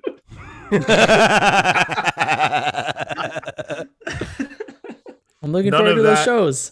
None of that announced on Disney Plus Day, but thank you for Yes, playing. it was. No, it wasn't. They were reiterated. Those were all shows that absolutely we were known about prior to. No, but I'm still looking forward to them. I'm not saying you can't. Hey, guys, we didn't talk about Howard the Duck. I'm really excited about that film. I know it's been out for 40 years, but hey, it's a Marvel movie. Wait, I'm pumped as hell about it. So what is Disney Plus? Why does it have a day? D-Day? What is that? What? We're going back to the 40s. Yes. Let us know your thoughts about all of that. Not that, but the other stuff. By getting us wherever it is you get us. There's a comment section, whether that is on a podcast hosting platform. Leave us a follow, a rating, a review, and a comment. YouTube.com/TheComicsPals. Go and subscribe if you haven't. We're on the road to 500 subscribers. And when we get there, we'll probably do something really cool. So if you want to help keep that train moving, there will probably be a reward in the end. Make sure that you like the video and share it with your friends as well. All that stuff is free to do, and it helps us out a lot more than it costs you. Listen to our review shows, Image on Wednesdays, Marvel, DC, everything else on Thursdays. Check that out. We love to review comics for you guys. It's a lot of fun. Check out our Eternals review if you're still thinking about that movie, and our book club that we did about Neil Gaiman and John Romita Jr.'s Eternals. And as Pete mentioned earlier, our next book club is Spider-Verse. So look forward to that. Get into it. Nice. Let's do some plugs. Pete. Thank you guys for joining us here on another episode of the Comics Pals. If you want to connect with me, I'm at @loud_Pete on Twitter and Instagram. Come chat with me about how you're excited for the Agatha Harkness, anthology series, and what that could mean for the future of the MCU and for Kale's tennis shoes. Yeah. If you want to get some more shit from me, scrape together money for more tennis shoes. I know it's gonna be tough for you, bud. Comics will break your heart, Don't worry, I'm paying for those shoes and your insides. Yeah, if you want to get some more shit from me, you can check out my band, Long Friend Time Friend. We make music. We're pretty good. You can go check out video game podcast, flipscreen.games. Check it out. Gail, what do you have to plug? You can His colon. With what? Rubber insoles, not good for your digestion. With a tongue, baby. The tongue of a shoe. All right. Ooh.